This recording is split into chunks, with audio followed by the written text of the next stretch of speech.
We're number one, man. That's all that counts. Believe me, I've been in the business 30 years.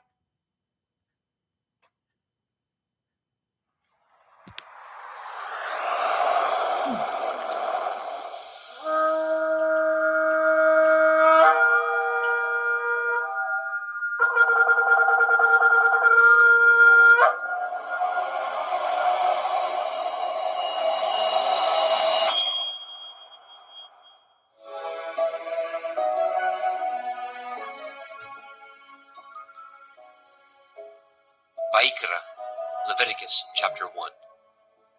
And Yahweh called unto Moshe, and spoke unto him out of the tabernacle of the assembly, saying, Speak unto the children of Yasharel, and say unto them, If any man of you bring an offering unto Yahweh, ye shall bring your offering of the cattle, even of the herd and of the flock. If his offering be a burnt sacrifice of the herd, let him offer a male without blemish. He shall offer it of his own voluntary will, at the door of the tabernacle of the assembly before Yahweh. And he shall put his hand upon the head of the burnt offering, and it shall be accepted for him to make an atonement for him. And he shall kill the bullock before Yahweh, and the priests, Aharon's sons, shall bring the blood, and sprinkle the blood round about upon the altar that is by the door of the tabernacle of the assembly. And he shall flay the burnt offering, and cut it into his pieces. And the sons of Aharon the priest shall put fire upon the altar, and lay the wood in order upon the fire. And the priests, Aharon's sons, shall lay the parts, the head, the fat, in order upon the wood that is on the fire, which is upon the altar. But his inwards and his legs shall he wash in water, and the priest shall burn all on the altar, to be a burnt sacrifice, an offering made by fire, of sweet savor unto Yahweh. And if his offering be of the flocks, namely of the sheep, or of the goats, for a burnt sacrifice, he shall bring it a male without blemish. And he shall kill it on the side of the altar northward, before Yahweh and the priest. Aharon's sons shall sprinkle his blood round about upon the altar. And he shall cut it into his pieces, with his head and his fat, and the priest shall lay them in order on the wood that is on the fire, which is upon the altar. But he shall wash the inwards of the legs with water, and the priest shall bring it all, and burn it upon the altar. It is a burnt sacrifice, an offering made by fire, of sweet savor unto Yahweh. And if the burnt sacrifice for his offering to Yahweh be of fowls, then he shall bring his offering of turtle doves, or of young pigeons. And the priest shall bring it unto the altar, and wring off his head, and burn it on the altar, and the blood thereof shall be wrung out at the side of the altar. And he shall pluck away his crop with his feathers, and cast it beside the altar on the east part, by the place of the ashes. And he shall cleave it with the wings thereof, but shall not divide it asunder. And the priest shall burn it upon the altar, upon the wood that is upon the fire. It is a burnt sacrifice, an offering made by fire, of sweet savor unto Yahweh. Vaikra, Leviticus chapter 2. And when any will offer a meat offering unto Yahweh, his offering shall be of fine flour, and he shall pour oil upon it, and put frankincense thereon. And he shall bring it to Aharon's sons, the priests, and he shall take thereout his handful of the flour thereof, and of the oil thereof, with all the frankincense thereof. And the priest shall burn the memorial of it upon the altar, to be an offering made by fire, of a sweet savor unto Yahweh. And the remnant of the meat offering shall be Aharon's and his sons. It is a thing most holy of the offerings of Yahweh, made by fire. And if you bring an oblation of meat offering, baken in the oven, it shall be matzah cakes of fine flour, mingled with oil, or matzah wafers anointed with oil. And if your oblation be a meat offering, baken in a pan, it shall be of fine flour, unleavened, mingled with oil. You shall part it in pieces, and pour oil thereon. It is a meat offering.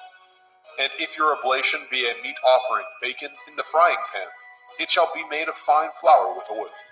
And you shall bring the meat offering that is made of these things unto Yahweh. And when it is presented unto the priest, he shall bring it unto the altar. And the priest shall take from the meat offering a memorial thereof, and shall burn it upon the altar. It is an offering made by fire, of sweet savor unto Yahweh.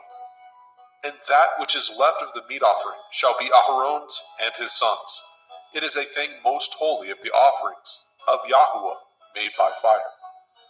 No meat offering which ye shall bring unto Yahweh shall be made with leaven, for ye shall burn no leaven, nor any honey, in any offering of Yahweh made by fire.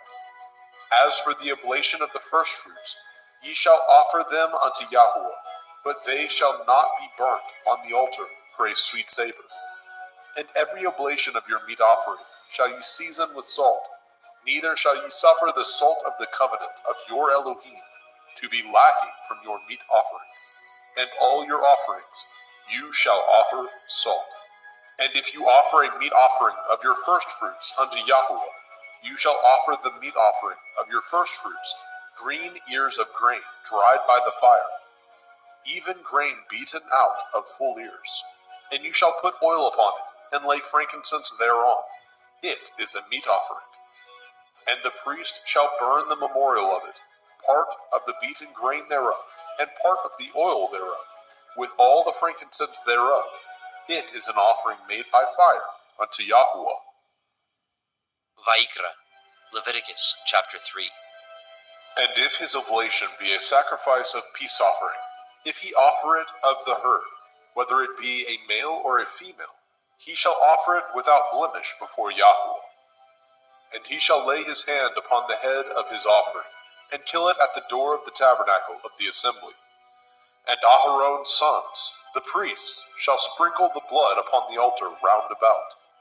And he shall offer of the sacrifice of the peace offering an offering made by fire unto Yahweh, the fat that covers the inwards, and all the fat that is upon the inwards, and the 2 kidneys, and the fat that is on them, which is by the flanks, and the caul above the liver, with the kidneys, it shall he take away. And Aharon's sons shall burn it on the altar upon the burnt sacrifice, which is upon the wood that is on the fire. It is an offering made by fire, of sweet savor unto Yahweh.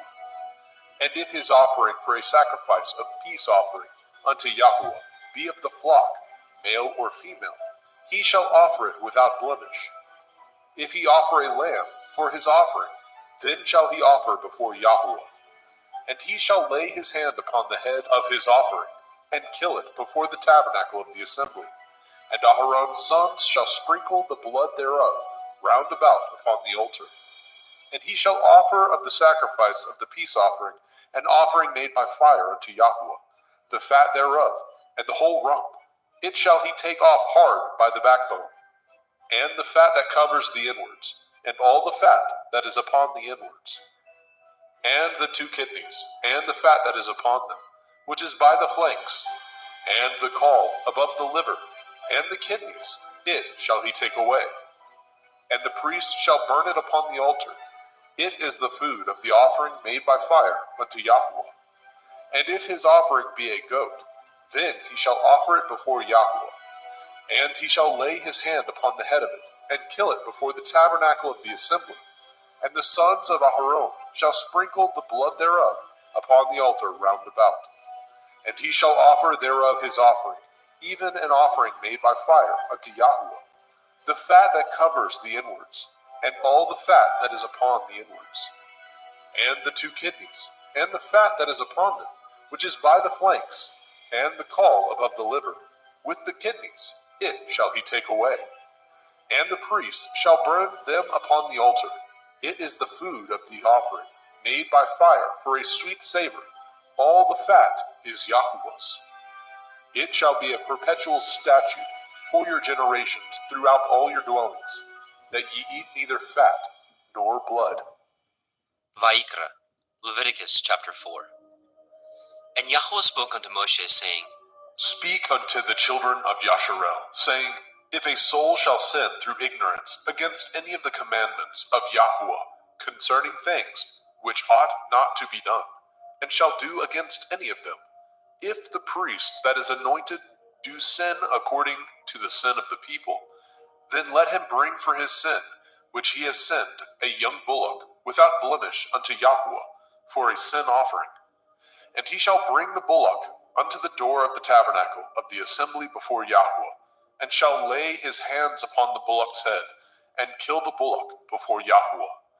And the priest that is anointed shall take of the bullock's blood, and bring it to the tabernacle of the assembly. And the priest shall dip his finger in the blood, and sprinkle of the blood 7 times before Yahweh, before the veil of the sanctuary.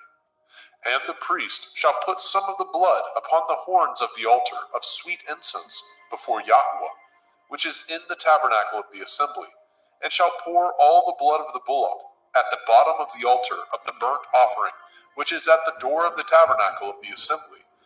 And he shall take off from it all the fat of the bullock for the sin offering, the fat that covers the inwards, and all the fat that is upon the inwards, and the 2 kidneys, and the fat that is upon them, which is by the flanks, and the caul above the liver, with the kidneys it shall he take away, as it was taken off from the bullock of the sacrifice of peace offerings, and the priest shall burn them upon the altar of the burnt offering. And the skin of the bullock, and all his flesh, with his head, and with his legs, and his inwards, and his dung, even the whole bullock shall he carry forth without the camp, unto a clean place, where the ashes are poured out, and burn him on the wood with fire. Where the ashes are poured out shall he be burnt. And if the whole assembly of Yasharel sin through ignorance, and the thing be hid from the eyes of the assembly, and they have done somewhat against any of the commandments of Yahweh, concerning things which should not be done, and are guilty, when the sin which they have sinned against it is known, then the assembly shall offer a young bullock for the sin, and bring him before the tabernacle of the assembly. And the elders of the assembly shall lay their hands upon the head of the bullock before Yahweh, and the bullock shall be killed before Yahweh. And the priest that is anointed shall bring of the bullock's blood to the tabernacle of the assembly. And the priest shall dip his finger in some of the blood, and sprinkle it 7 times before Yahweh, even before the veil. And he shall put some of the blood upon the horns of the altar, which is set before Yahweh, that is in the tabernacle of the assembly, and shall pour out all the blood at the bottom of the altar of the burnt offering, which is at the door of the tabernacle of the assembly. And he shall take all his fat from him, and burn it upon the altar. And he shall do with the bullock as he did with the bullock for a sin offering, so shall he do with this. And the priest shall make an atonement for them, and it shall be forgiven them. And he shall carry forth the bullock without the camp, and burn him as he burned the first bullock. It is a sin offering for the assembly. When a ruler has sinned, and done somewhat through ignorance against any of the commandments of Yahweh, Elohayu, concerning things which should not be done, and is guilty, or if his sin, wherein he has sinned, come to his knowledge, he shall bring his offering, a kid of the goats, a male without blemish, and he shall lay his hand upon the head of the goats, and kill it in the place where they killed the burnt offering, before Yahweh. It is a sin offering. And the priest shall take of the blood of the sin offering with his finger, and put it upon the horns of the altar of burnt offering, and shall pour out his blood at the bottom of the altar of burnt offering. And he shall burn all his fat upon the altar, as the fat of the sacrifice of peace offerings. And the priest shall make an atonement for him, as concerning his sin, and it shall be forgiven him. And if any one of the common people sin through ignorance, which he does somewhat against any of the commandments of Yahweh, concerning things which ought not to be done, and be guilty, or if his sin, which he has sinned, come to his knowledge, then he shall bring his offering, a kid of the goats, a female without blemish, for his sin which he has sinned. And he shall lay his hand upon the head of the sin offering, and slay the sin offering in the place of the burnt offering.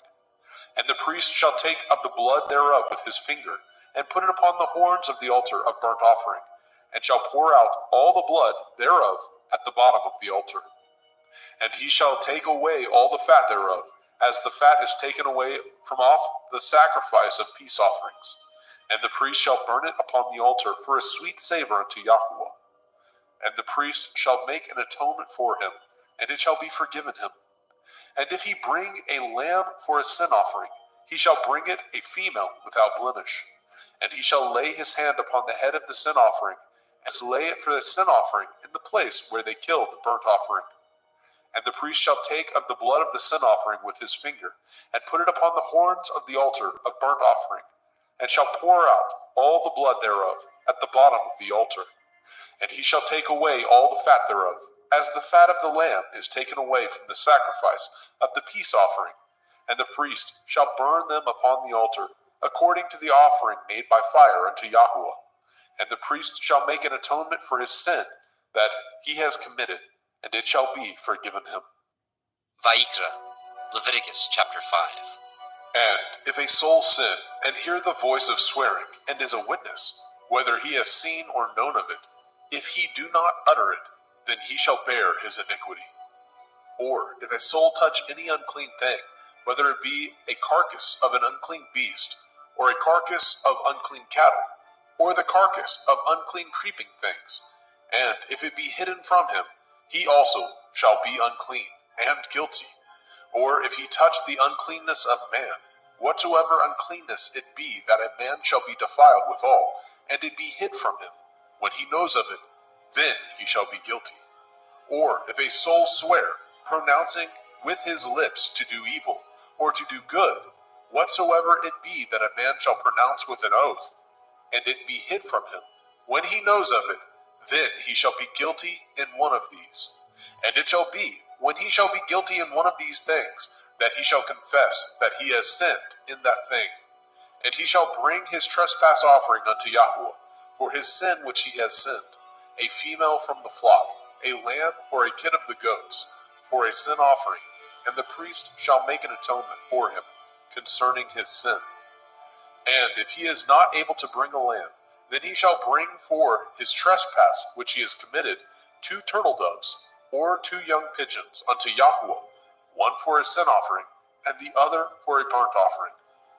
And he shall bring them unto the priest, who shall offer that which is for the sin offering first, and wring off his head from his neck, but shall not divide it asunder. And he shall sprinkle of the blood of the sin offering upon the side of the altar, and the rest of the blood shall be wrung out at the bottom of the altar. It is a sin offering. And he shall offer the second for a burnt offering, according to the manner, and the priest shall make an atonement for him, for his sin which he has sinned, and it shall be forgiven him.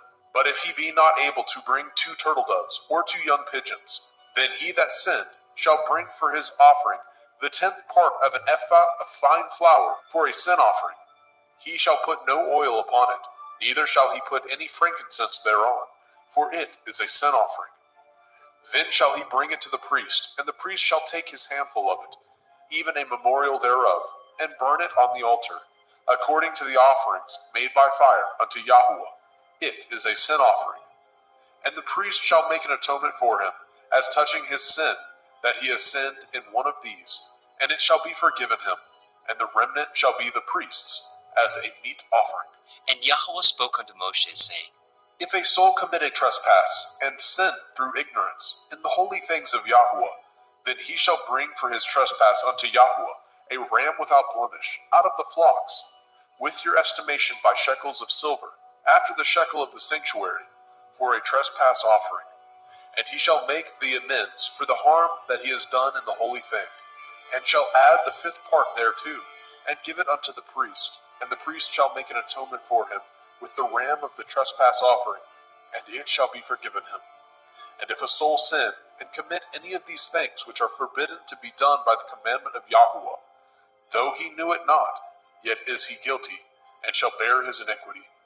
And he shall bring a ram without blemish out of the flock, with your estimation, for a trespass offering, unto the priest, and the priest shall make an atonement for him concerning his ignorance, wherein he erred, and knew it not, and it shall be forgiven him. It is a trespass offering. He has certainly trespassed against Yahweh. Vayikra, Leviticus chapter 6. And Yahweh spoke unto Moshe, saying, If a soul sin, and commit a transgression against Yahweh, and lie unto his neighbor, in that which was delivered him to keep, or in fellowship, or in a thing taken away by violence, or has deceived deceived his neighbor, or have found that which was lost, and lies concerning it, and swears falsely, in any of these that a man does, sinning therein, then it shall be, because he has sinned and is guilty, that he shall restore that which he took violently away, or the thing which he has deceitfully gotten, or that which was delivered him to keep, or the lost thing which he found, or all that which he has sworn falsely, he shall even restore it in the principal, and shall add the fifth part more thereto, and give it unto him to whom it appertains, in the day of his trespass offering. And he shall bring his trespass offering unto Yahweh, a ram without blemish out of the flock, with your estimation for a trespass offering unto the priest. And the priest shall make an atonement for him before Yahweh, and it shall be forgiven him for anything of all that he has done in trespass therein. And Yahweh spoke unto Moshe, saying, Command Aharon and his sons, saying, This is the Torah of the burnt offering. It is the burnt offering because of the burning upon the altar all night unto the morning, and the fire of the altar shall be burning in it. And the priest shall put on his linen garment, and his linen breeches shall he put upon his flesh, and take up the ashes which the fire has consumed with the burnt offering on the altar, and he shall put them beside the altar. And he shall put off his garments, and put on other garments, and carry forth the ashes without the camp unto a clean place. And the fire upon the altar shall be burning in it. It shall not be put out. And the priest shall burn wood on it every morning, and lay the burnt offering in order upon it, and he shall burn thereon the fat of the peace offerings. The fire shall ever be burning upon the altar. It shall never go out. And this is the Torah of the meat offering. The sons of Aharon shall offer it before Yahweh, before the altar.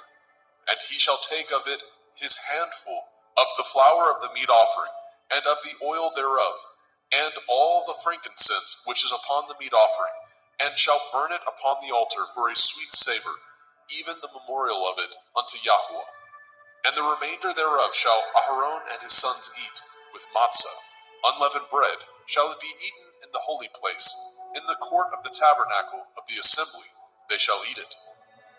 It shall not be baken with leaven. I have given it unto them for their portion of my offering made by fire. It is most holy, as is the sin offering, and as the trespass offering. All the males among the children of Aharon shall eat of it. It shall be a statute forever in your generations, concerning the offerings of Yahweh made by fire. Everyone that touches them shall be holy. And Yahweh spoke unto Moshe, saying, This is the offering of Aharon and his sons, which they shall offer unto Yahweh in the day when he is anointed. The 10th part of an ephah of fine flour for a meat offering perpetual, half of it in the morning, and half thereof at night. In a pan it shall be made with oil, and when it is baken, you shall bring it in, and the baken pieces of the meat offering shall you offer for a sweet savor unto Yahweh. And the priest of his sons, that is anointed in his stead, shall offer it. It is a statute forever unto Yahweh. It shall be wholly burnt. For every meat offering for the priest shall be wholly burnt. It shall not be eaten. And Yahweh spoke unto Moshe, saying, Speak unto Aharon and to his sons, saying, This is the Torah of the sin offering. In the place where the burnt offering is killed, shall the sin offering be killed before Yahweh. It is most holy. The priest that offers it for sin shall eat it. In the holy place shall it be eaten, in the court of the tabernacle of the assembly. Whatsoever shall touch the flesh thereof shall be holy. And when there is sprinkled of the blood thereof upon any garment, you shall wash that whereon it was sprinkled in the holy place.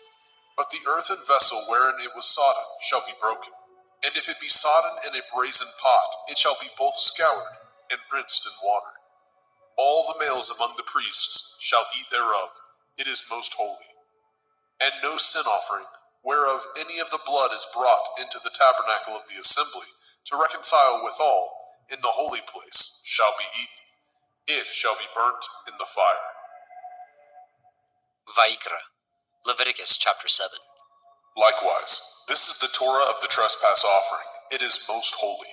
In the place where they kill the burnt offering, shall they kill the trespass offering, and the blood thereof shall he sprinkle round about upon the altar.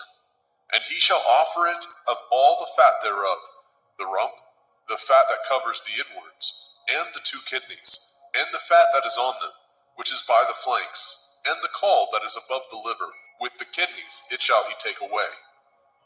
And the priest shall burn them upon the altar for an offering made by fire unto Yahweh. It is a trespass offering. Every male among the priests shall eat thereof. It shall be eaten in the holy place. It is most holy. As the sin offering is, so is the trespass offering. There is one Torah for them. The priest that makes atonement therewith shall have it. And the priest that offers any man's burnt offering, even the priest shall have to himself the skin of the burnt offering which he has offered. And all the meat offering that is baken in the oven, and all that is dressed in the frying pan, and in the pan, shall be the priest's that offer it. And every meat offering mingled with oil, and dry, shall all the sons of Aharon have, one as much as another. And this is the Torah of the sacrifice of peace offerings, which he shall offer unto Yahweh. If he offer it for thanksgiving, then he shall offer with the sacrifice of thanksgiving matzah, unleavened cakes, mingled with oil, and matzah wafers, anointed with oil, and cakes mingled with oil, of fine flour, fried. Besides the cakes, he shall offer for his offering chametz, leavened bread, with the sacrifice of thanksgiving of his peace offerings. And of it he shall offer one out of the whole oblation, for a heave offering unto Yahweh, and it shall be the priest that sprinkles the blood of the peace offerings. And the flesh of the sacrifice of his peace offerings for thanksgiving shall be eaten the same day that it is offered. He shall not leave any of it until the morning. But if the sacrifice of his offering be a vow, or a voluntary offering, it shall be eaten the same day that he offers his sacrifice. On the morrow also the remainder of it shall be eaten.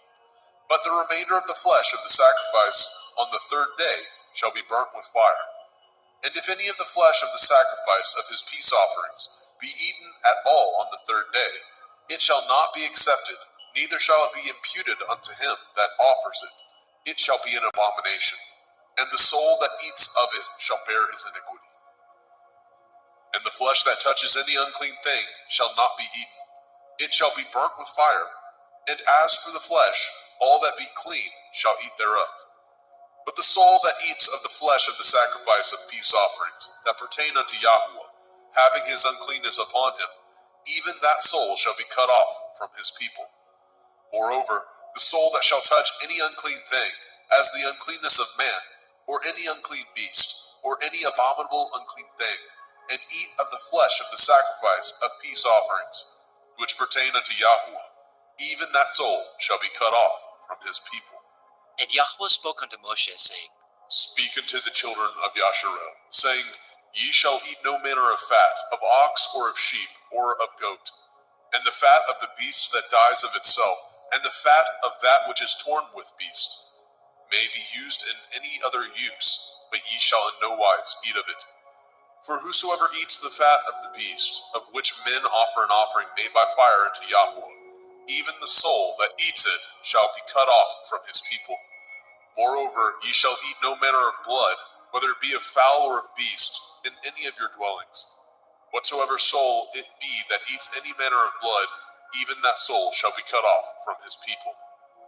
And Yahweh spoke unto Moshe, saying, Speak unto the children of Yasharel, saying, He that offers the sacrifice of his peace offerings unto Yahweh shall bring his oblation unto Yahweh of the sacrifice of his peace offerings. His own hand shall bring the offerings of Yahweh made by fire.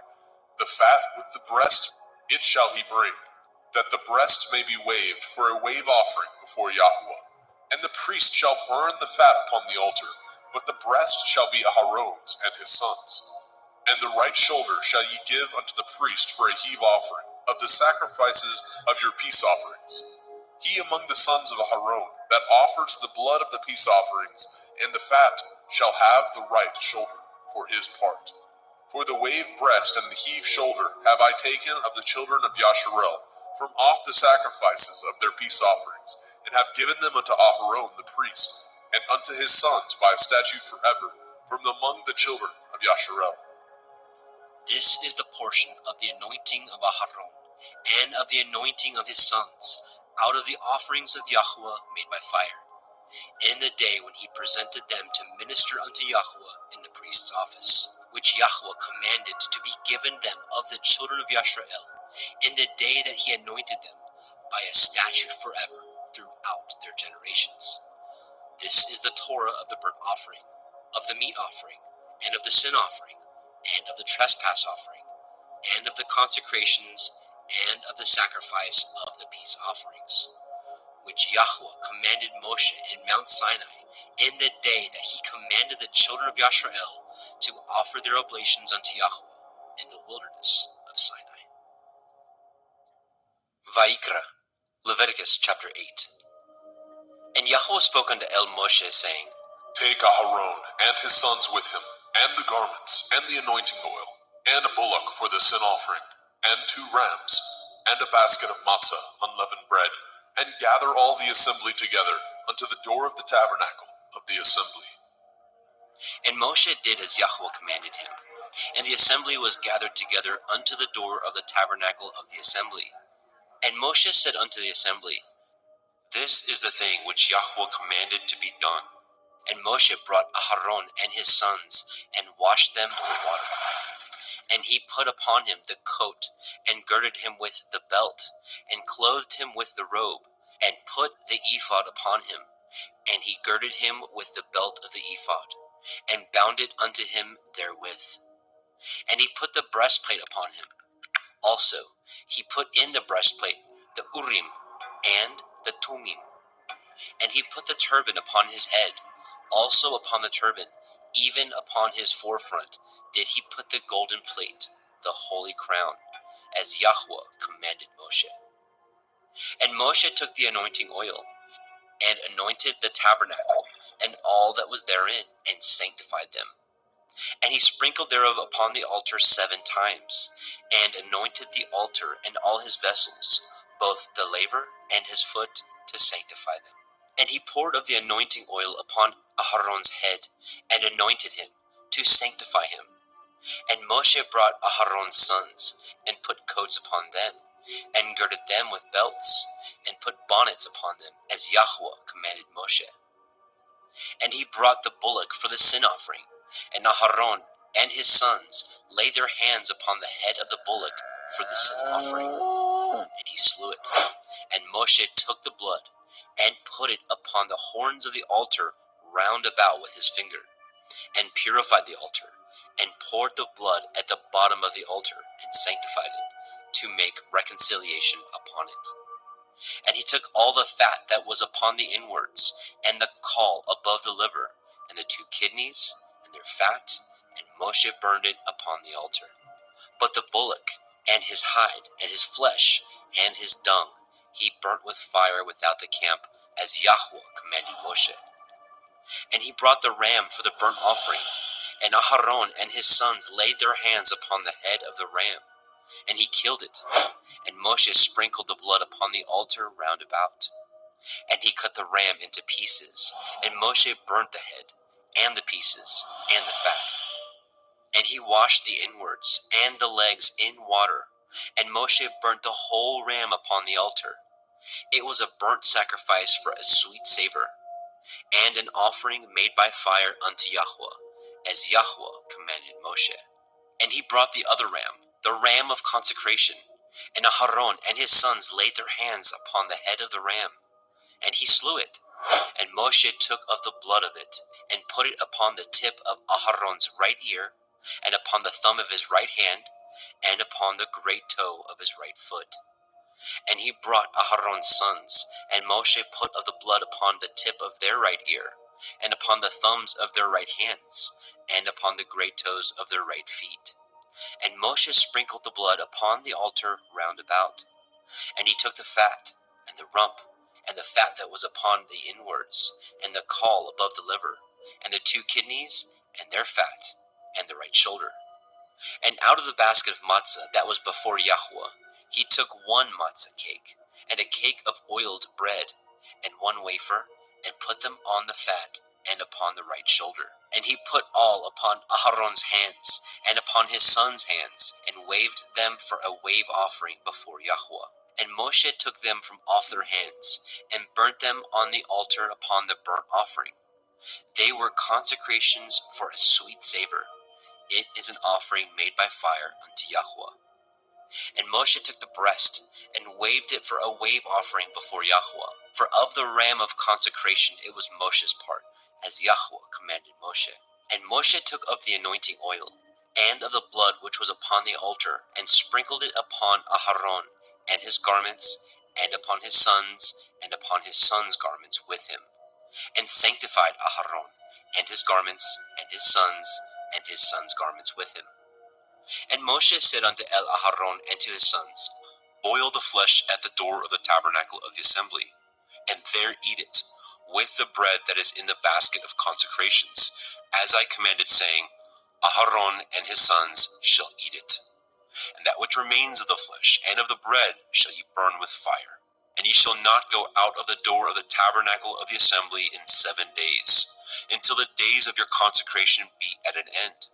For 7 days shall he consecrate you. As he has done this day, so Yahweh has commanded to do, to make an atonement for you. Therefore shall ye abide at the door of the tabernacle of the assembly day and night 7 days, and guard the watch of Yahweh, that ye die not. For so I am commanded. So Aharon and his sons did all the things which Yahweh commanded by the hand of Moshe. Vayikra, Leviticus chapter 9. And it came to pass on the 8th day that Moshe called Aharon and his sons and the elders of Yisrael. And he said unto Aharon, Take a young calf for a sin offering, and a ram for a burnt offering, without blemish, and offer them before Yahweh. And unto the children of Yisrael you shall speak, saying, Take ye a kid of the goats for a sin offering, and a calf and a lamb, both of the first year, without blemish, for a burnt offering. Also a bullock and a ram for peace offerings, to sacrifice before Yahweh, and a meat offering mingled with oil. For today Yahweh will appear unto you. And they brought which Moshe commanded before the tabernacle of the assembly.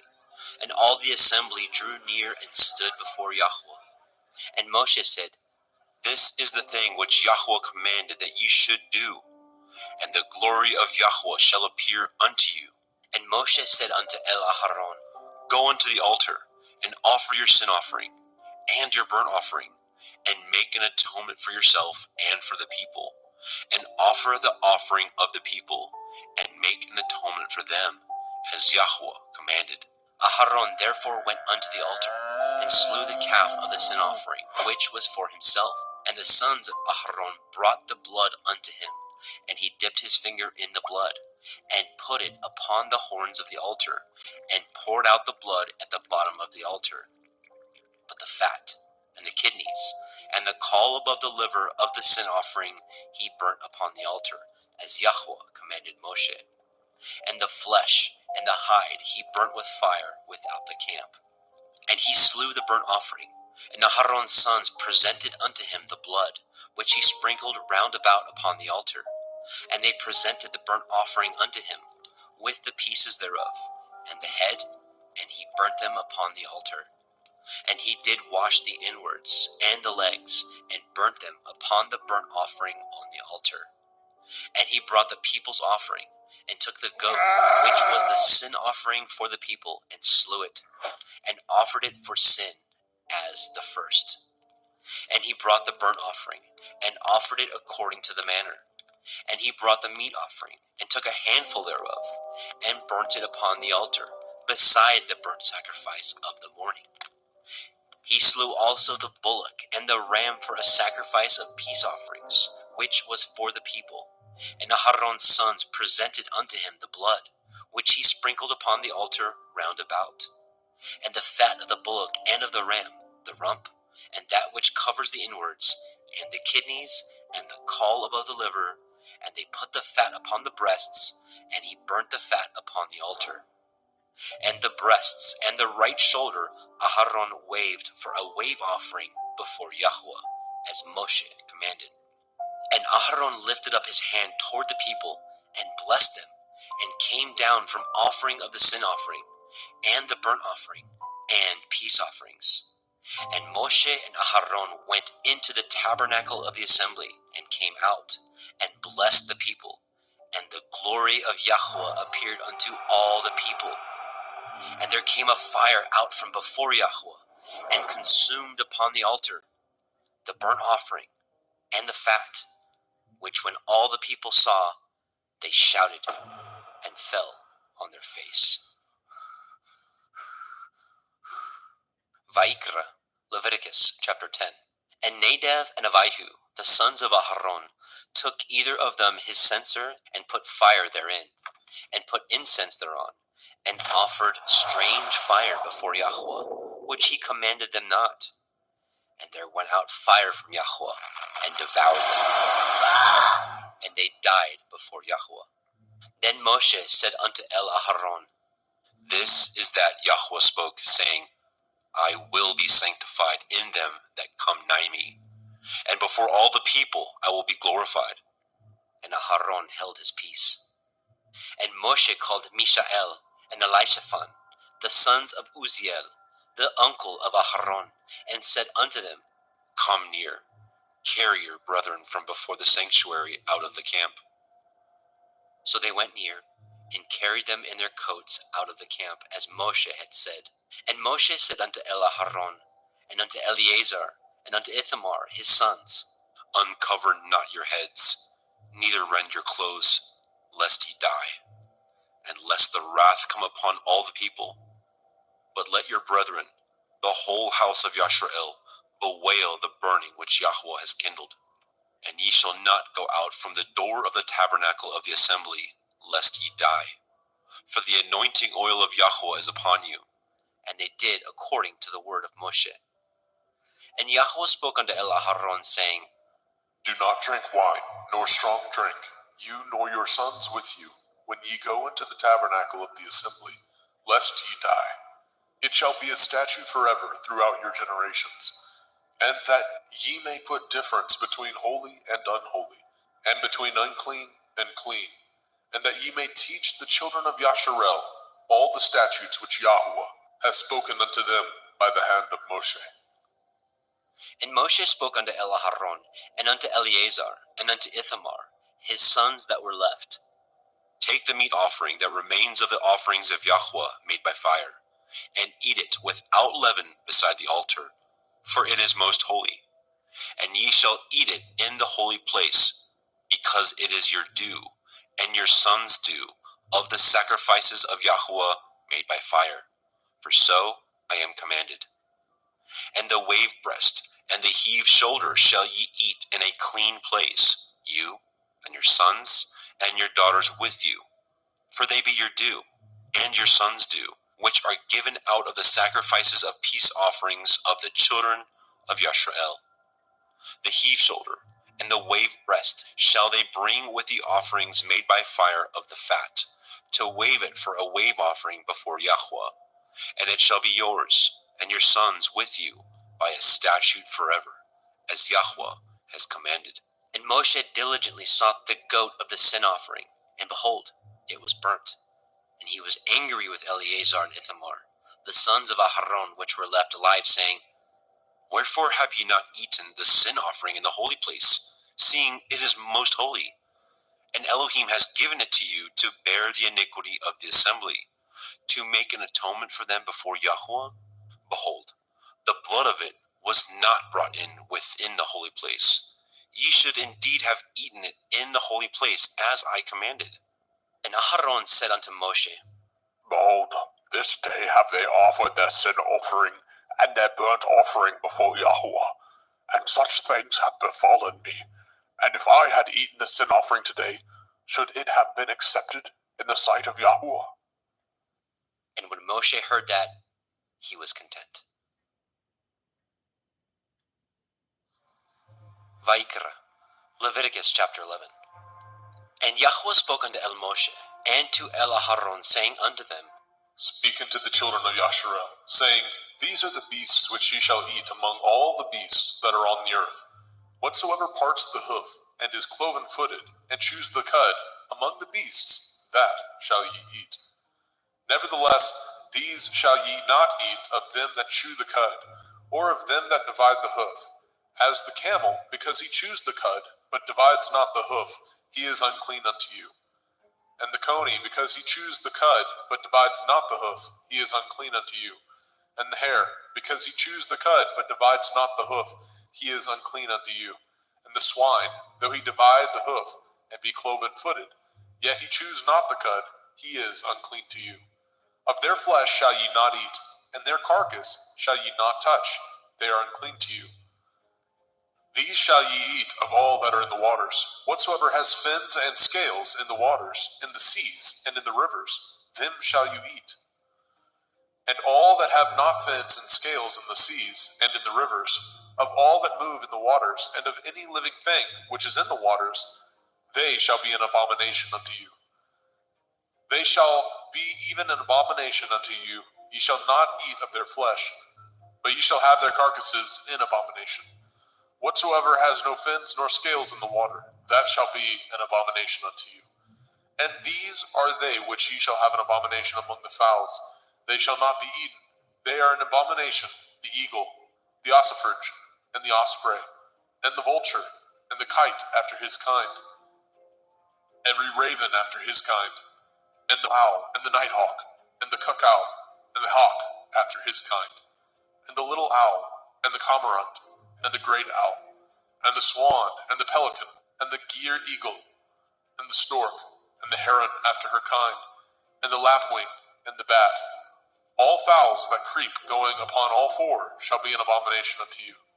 Yet these may ye eat of every flying creeping thing that goes upon all four, which have legs above their feet, to leap withal upon the earth. Even these of them ye may eat, the locust after his kind, and the bald locust after his kind, and the beetle after his kind, and the grasshopper after his kind. But all other flying creeping things, which have 4 feet, shall be an abomination unto you. And for these ye shall be unclean. Whosoever touches the carcass of them shall be unclean until the evening. And whosoever bears aught of the carcass of them shall wash his clothes, and be unclean until the evening. The carcass of every beast which divides the hoof, and is not cloven-footed, nor chews the cud, are unclean unto you. Every one that touches them shall be unclean. And whatsoever goes upon his paws, among all manner of beasts that go on all fours, those are unclean unto you. Whoso touches their carcass shall be unclean until the evening. And he that bears the carcass of them shall wash his clothes, and be unclean unto the evening. They are unclean unto you. These also shall be unclean unto you. Among the creeping things that creep upon the earth, the weasel, the mouse, and the tortoise, after his kind, and the ferret, and the chameleon, and the lizard, and the snail, and the mole, these are unclean to you among all that creep. Whosoever touches them, when they be dead, shall be unclean until the evening. And upon whatsoever any of them, when they are dead, does fall, it shall be unclean, whether it be any vessel of wood, or raiment, or skin, or sack. Whatsoever vessel it be, wherein any work is done, it must be put into water, and it shall be unclean until the evening, so it shall be cleansed. And every earthen vessel, where into any of them that falls, whatsoever is in it shall be unclean, and ye shall break it. Of all meat which may be eaten, that on which such water comes shall be unclean, and all drink that may be drunk in every vessel shall be unclean, and everything whereupon any part of their carcass falls shall be unclean, whether it be oven or range for pots, they shall be broken down, for they are unclean, and shall be unclean unto you. Nevertheless, a fountain or pit, wherein there is plenty of water, shall be clean, but that which touches their carcass shall be unclean.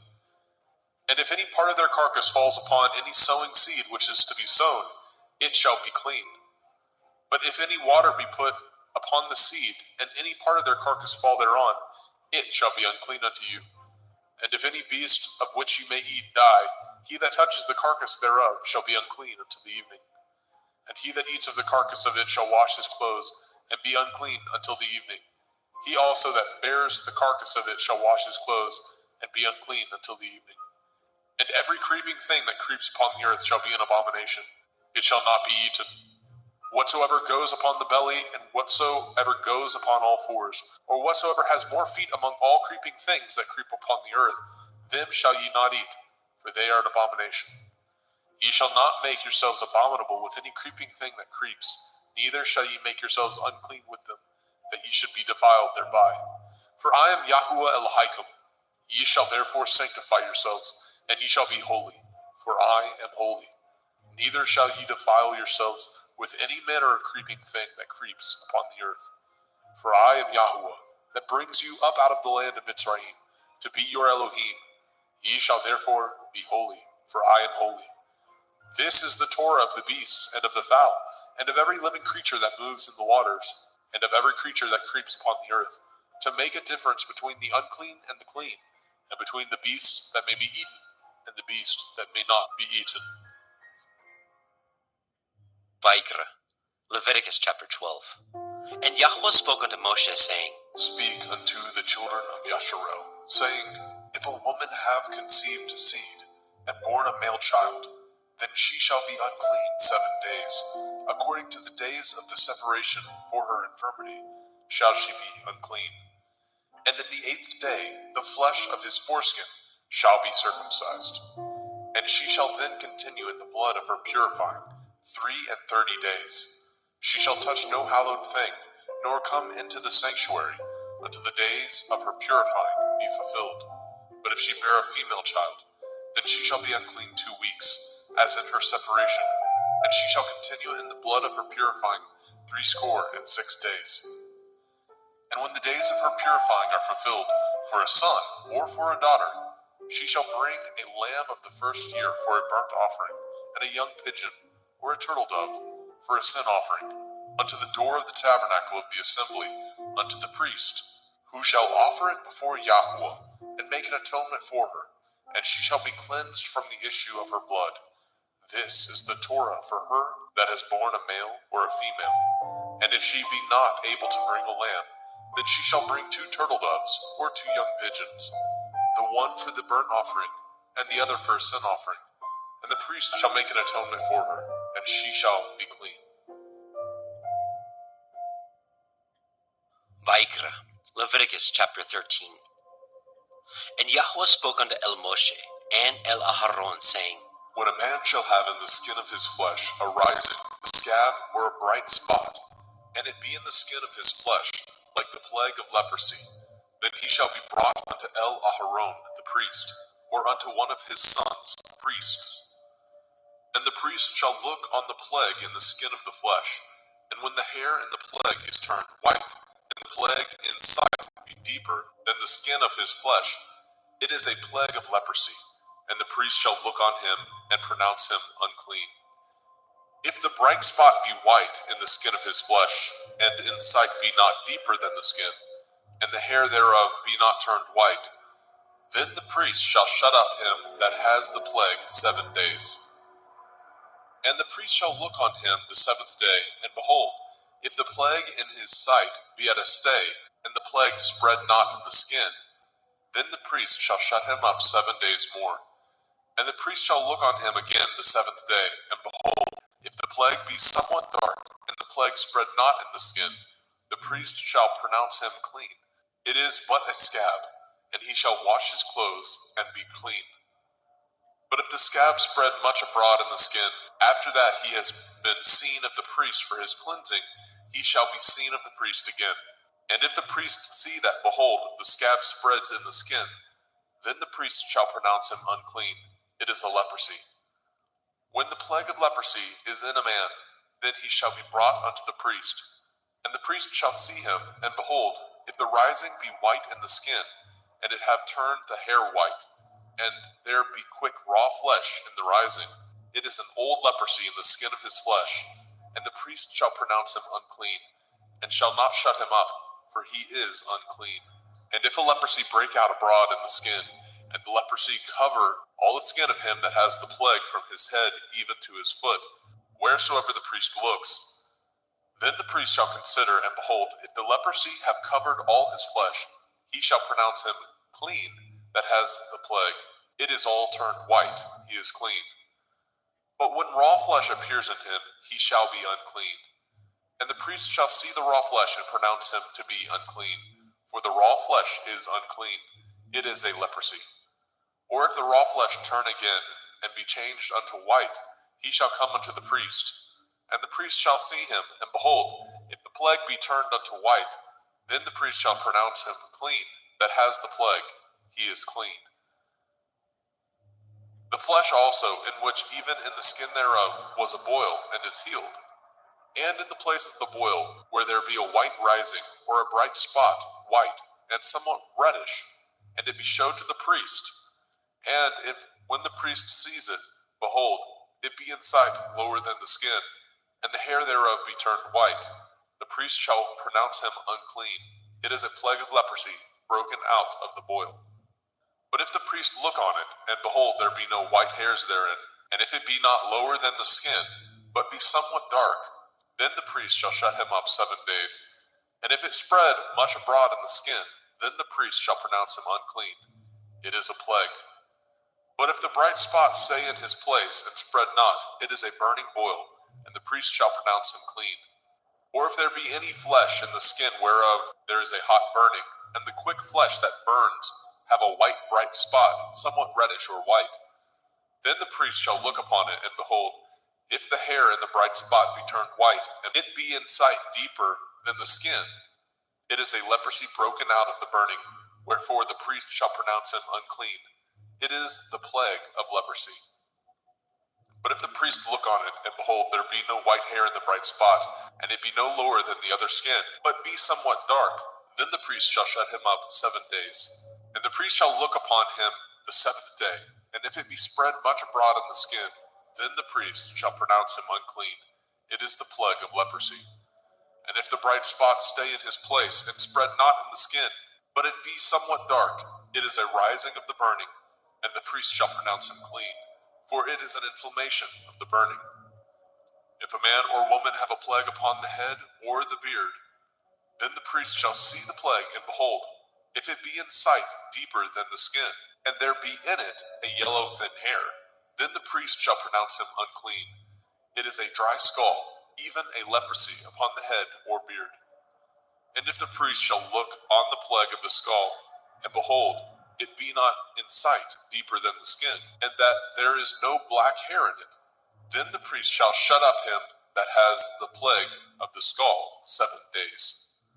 And in the 7th day the priest shall look on the plague, and behold, if the skull spread not, and there be in it no yellow hair, and the skull be not in sight deeper than the skin, he shall be shaven, and the skull shall he not shave, and the priest shall shut him up that has the skull 7 days more. And in the 7th day the priest shall look on the skull, and behold, if the skull be not spread in the skin, nor be in sight deeper than the skin, then the priest shall pronounce him clean, and he shall wash his clothes and be clean. But if the skull spread much in the skin after his cleansing, then the priest shall look on him, and behold, if the skull be spread in the skin, the priest shall not seek for yellow hair, he is unclean. But if the skull be in his sight at a stay, and that there is a black hair grown up therein, the skull is healed, he is clean, and the priest shall pronounce him clean. If a man also or a woman have in the skin of their flesh bright spots, even white bright spots, then the priest shall look, and behold, if the bright spot in the skin of their flesh be darkish white, it is a freckled spot that grows in the skin, he is clean. And the man whose hair is fallen off his head, he is bald, yet is he clean. And he that has his hair fallen off from the part of his head towards his face, he is forehead bald, yet he is clean.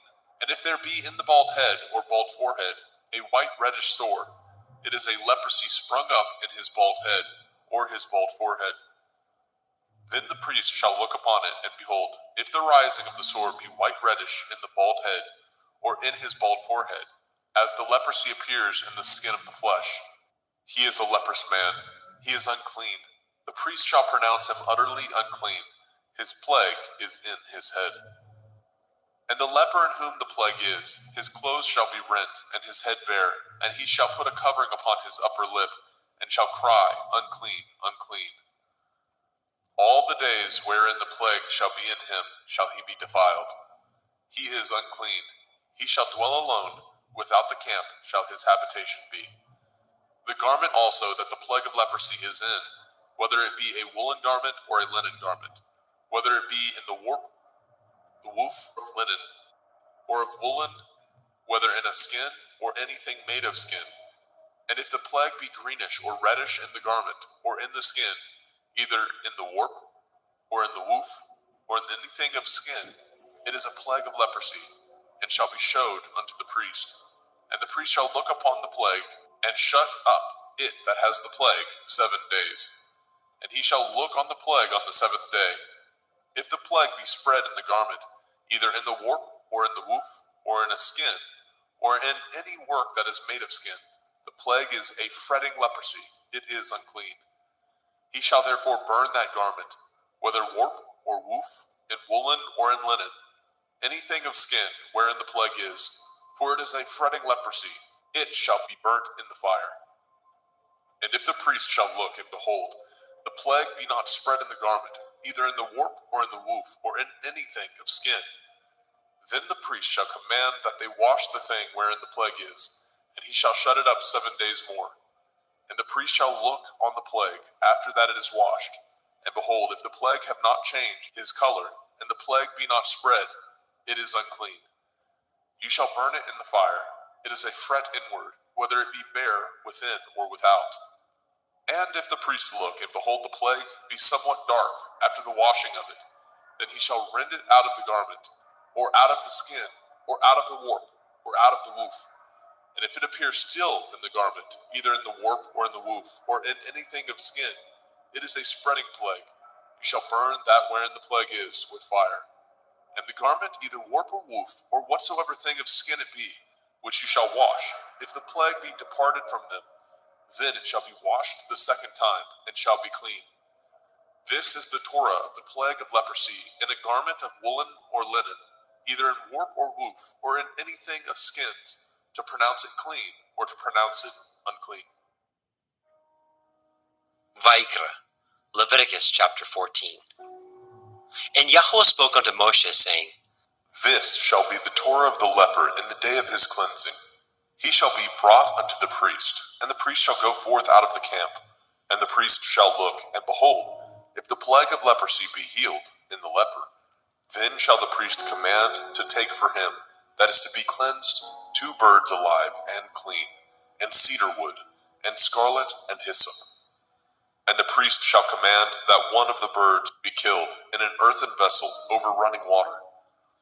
As for the living bird, he shall take it, and the cedar wood, and the scarlet, and the hyssop, and shall dip them, and the living bird in the blood of the bird that was killed over the running water. And he shall sprinkle upon him that is to be cleansed from the leprosy 7 times, and shall pronounce him clean, and shall let the living bird loose into the open field. And he that is to be cleansed shall wash his clothes, and shave off all his hair, and wash himself in water, that he may be clean. And after that he shall come into the camp, and shall tarry abroad out of his tent 7 days. But it shall be on the 7th day that he shall shave all his hair off his head, and his beard, and his eyebrows, even all his hair he shall shave off, and shall wash his clothes. Also shall he wash his flesh in water, and shall be clean.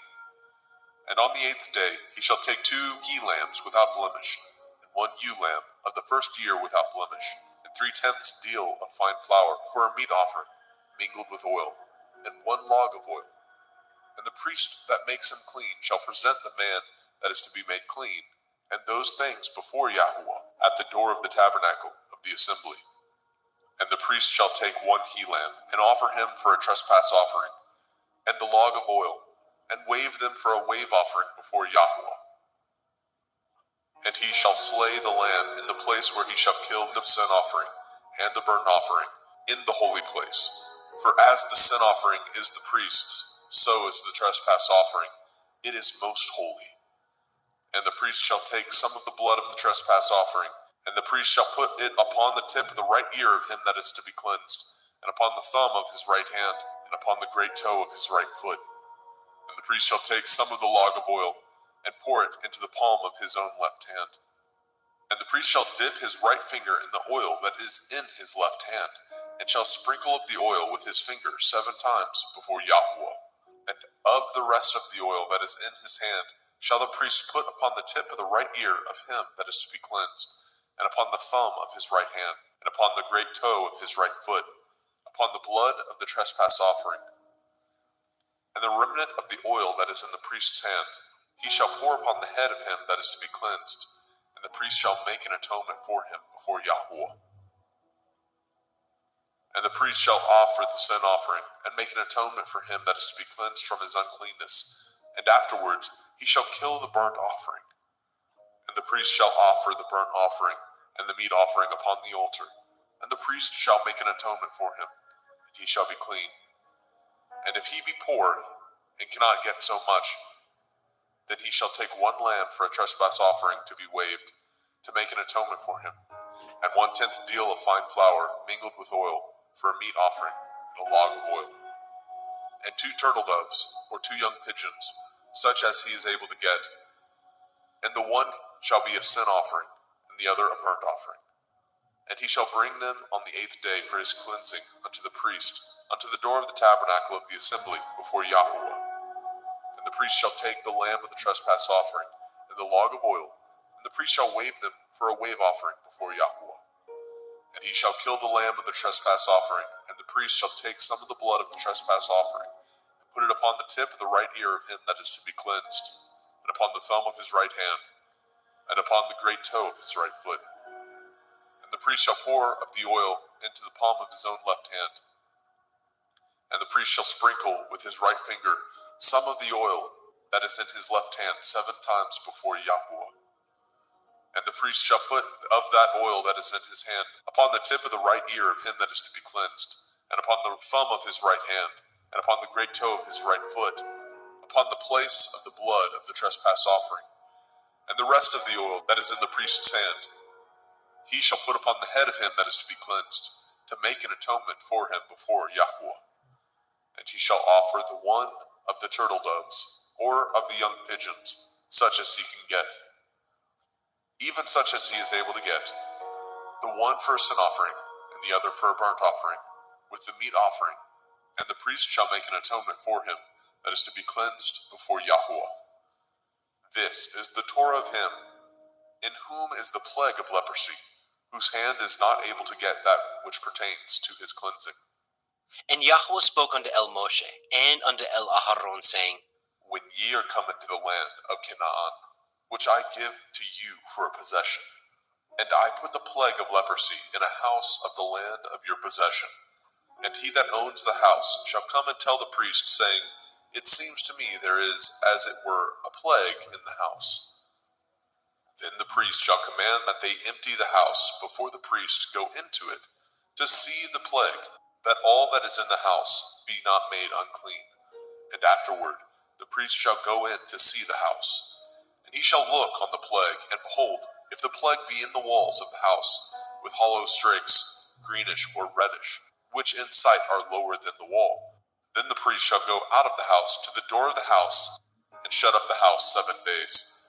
And the priest shall come again the 7th day, and shall look, and behold, if the plague be spread in the walls of the house, then the priest shall command that they take away the stones in which the plague is, and they shall cast them into an unclean place without the city.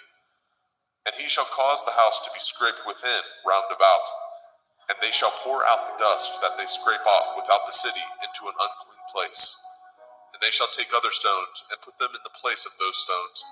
And he shall take other mortar, and shall plaster the house.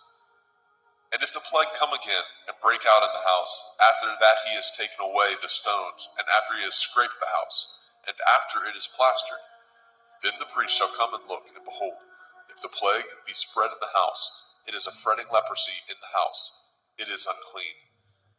And he shall break down the house, the stones of it, and the timber thereof, and all the mortar of the house, and he shall carry them forth out of the city into an unclean place. Moreover, he that goes into the house all the while that it is shut up shall be unclean until the evening.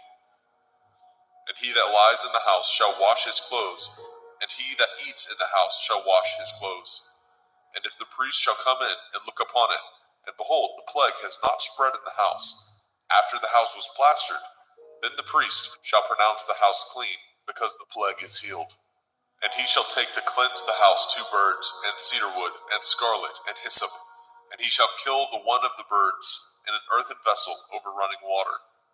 And he shall take the cedar wood, and the hyssop, and the scarlet, and the living bird, and dip them in the blood of the slain bird, and in the running water, and sprinkle the house 7 times.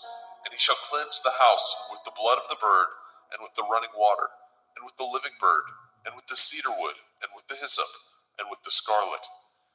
But he shall let go of the living bird out of the city into the open field, and make an atonement for the house, and it shall be clean. This is the Torah for all manner of plague, of leprosy and scald, and for the leprosy of a garment and of a house, and for a rising, and for a scab, and for a bright spot, to teach when it is unclean, and when it is clean. This is the Torah of leprosy. Vayikra, Leviticus chapter 15. And Yahweh spoke unto El Moshe, and to El Aharon, saying, Speak unto the children of Yasharel, and say unto them, when any man has a running issue out of his flesh, because of his issue he is unclean. And this shall be his uncleanness in his issue, whether his flesh run with his issue, or his flesh be stopped from his issue. It is his uncleanness. Every bed whereon he lies that has the issue is unclean, and everything whereon he sits shall be unclean. And whosoever touches his bed shall wash his clothes, and bathe himself in water, and be unclean until the evening. And he that sits on anything whereon he sat that has the issue shall wash his clothes, and bathe himself in water, and be unclean until the evening. And he that touches the flesh of him that has the issue shall wash his clothes, and bathe himself in water, and be unclean until the evening. And if he that has the issue spit upon him that is clean, then he shall wash his clothes, and bathe himself in water, and be unclean until the evening. And what saddle soever he rides upon that has the issue shall be unclean. And whosoever touches anything that was under him shall be unclean until the evening. And he that bears any of those things shall wash his clothes, and bathe himself in water, and be unclean until the evening. And whomsoever he touches that has the issue, and has not rinsed his hands in water, he shall wash his clothes, and bathe himself in water, and be unclean until the evening. And the vessel of earth that he touches, which has the issue, shall be broken, and every vessel of wood shall be rinsed in water. And when he that has an issue is cleansed of his issue, then he shall number to himself 7 days for his cleansing, and wash his clothes, and bathe his flesh in running water, and shall be clean. And on the 8th day he shall take to him 2 turtle doves, or 2 young pigeons, and come before Yahweh unto the door of the tabernacle of the assembly, and give them unto the priest. And the priest shall offer them, the one for a sin offering, and the other for a burnt offering. And the priest shall make an atonement for him before Yahweh for his issue. And if any man's seed of copulation go out from him, then he shall wash all his flesh in water, and be unclean until the evening. And every garment and every skin whereon is the seed of copulation shall be washed with water, and be unclean until the evening. The woman also with whom the man shall lie with seed of copulation, they shall both bathe themselves in water, and be unclean until the evening. And if a woman have an issue, and her issue in her flesh be blood, she shall be put apart 7 days, and whosoever touches her shall be unclean until the evening. And everything that she lies upon in her separation shall be unclean. Everything also that she sits upon shall be unclean. And whosoever touches her bed shall wash his clothes, and bathe himself in water, and be unclean until the evening. And whosoever touches anything that she sat upon shall wash his clothes, and bathe himself in water, and be unclean until the evening. And if it be on her bed, or on anything whereon she sits, when he touches it, he shall be unclean until the evening. And if any man lie with her at all, and her flower be upon him, he shall be unclean 7 days, and all the bed whereon he lies shall be unclean. And if a woman have an issue of her blood many days out of the time of her separation, or if it run beyond the time of her separation, all the days of the issue of her uncleanness shall be as the days of her separation. She shall be unclean. Every bed whereon she lies, all the days of her issue shall be unto her as the bed of her separation, and whatsoever she sits upon shall be unclean, as the uncleanness of her separation. And whosoever touches those things shall be unclean, and shall wash his clothes, and bathe himself in water, and be unclean until the evening. But if she be cleansed of her issue, then she shall number to herself 7 days, and after that she shall be clean. And on the 8th day she shall take unto her 2 turtle doves, or 2 young pigeons, and bring them unto the priest to the door of the tabernacle of the assembly. And the priest shall offer the one for a sin offering, and the other for a burnt offering. And the priest shall make an atonement for her before Yahweh for the issue of her uncleanness. Thus shall ye separate the children of Yasharel from their uncleanness, that they die not in their uncleanness, when they defile my tabernacle that is among them. This is the Torah of him that has an issue, and of him whose seed goes from him, and is defiled therewith, and of her that is sick of her flowers, and of him that has an issue, of the man and of the woman, and of him that lies with her that is unclean. Vayikra, Leviticus chapter 16. And Yahweh spoke unto Moshe after the death of the 2 sons of Aharon, when they offered before Yahweh and died. And Yahweh said unto El Moshe, Speak unto El Aharon your brother, that he come not at all times into the holy place within the veil before the mercy seat, which is upon the ark, that he die not. For I will appear in the cloud upon the mercy seat. Thus shall Aharon come into the holy place, with a young bullock for a sin offering, and a ram for a burnt offering. He shall put on the holy linen coat, and he shall have the linen breeches upon his flesh, and shall be girded with a linen belt, and with the linen turban shall he be attired. These are holy garments. Therefore shall he wash his flesh in water, and so put them on. And he shall take of the assembly of the children of Yasharel 2 kids of the goats for a sin offering, and 1 ram for a burnt offering. And Aharon shall offer his bullock of the sin offering, which is for himself, and make an atonement for himself and for his house. And he shall take the 2 goats, and present them before Yahweh at the door of the tabernacle of the assembly. And Aharon shall cast lots upon the 2 goats, 1 lot for Yahuwah, and the other lot for Azazel. And Aharon shall bring the goat upon which Yahuwah's lot fell, and offer him for a sin offering. But the goat on which the lot fell to be for Azazel shall be presented alive before Yahweh, to make an atonement with him, and to let him go for Azazel into the wilderness. And Aharon shall bring the bullock of the sin offering, which is for himself, and shall make an atonement for himself and for his house, and shall kill the bullock of the sin offering, which is for himself. And he shall take a censer full of burning coals of fire from off the altar before Yahweh, and his hands full of sweet incense beaten small, and bring it within the veil. And he shall put the incense upon the fire before Yahweh, that the cloud of the incense may cover the mercy seat that is upon the testimony, that he die not. And he shall take of the blood of the bullock, and sprinkle it with his finger upon the mercy seat eastward. And before the mercy seat shall he sprinkle of the blood with his finger 7 times. Then shall he kill the goat of the sin offering that is for the people, and bring his blood within the veil, and do with that blood as he did with the blood of the bullock, and sprinkle it upon the mercy seat, and before the mercy seat. And he shall make an atonement for the holy place, because of the uncleanness of the children of Yasharel, and because of their transgressions, in all of their sins. And so shall he do for the tabernacle of the assembly, that remains among them in the midst of their uncleanness. And there shall be no man in the tabernacle of the assembly, when he goes to make an atonement in the holy place, until he comes out, and have made an atonement for himself, and for his household, and for all the assembly of Yasharel. And he shall go out unto the altar that is before Yahweh, and make an atonement for it, and shall take of the blood of the bullock, and of the blood of the goat, and put it upon the horns of the altar round about. And he shall sprinkle the blood upon it with his finger 7 times, and cleanse it, and hallow it from the uncleanness of the children of Yasharel. And when he has made an end of reconciling the holy place, and the tabernacle of the assembly, and the altar, he shall bring the live goat. And Aharon shall lay both his hands upon the head of the live goat, and confess over him all the iniquities of the children of Yasharel, and all their transgression in all their sins, putting them upon the head of the goat, and shall send him away by the hand of a fit man into the wilderness.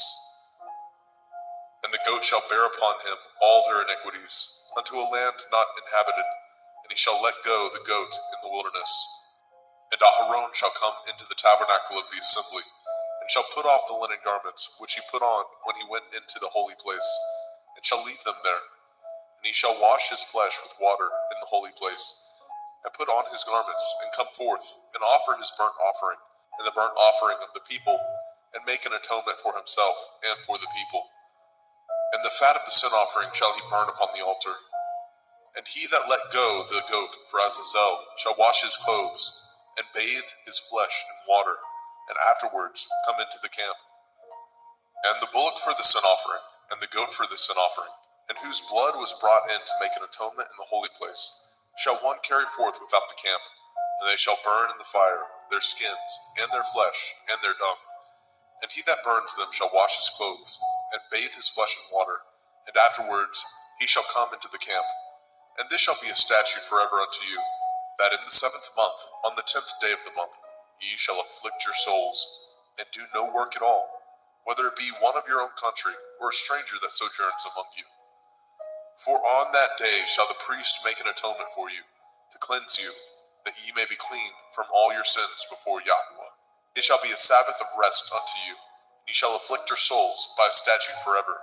And the priest, whom he shall anoint, and whom he shall consecrate to minister in the priest's office in his father's stead, shall make the atonement, and shall put on the linen clothes, even the holy garments.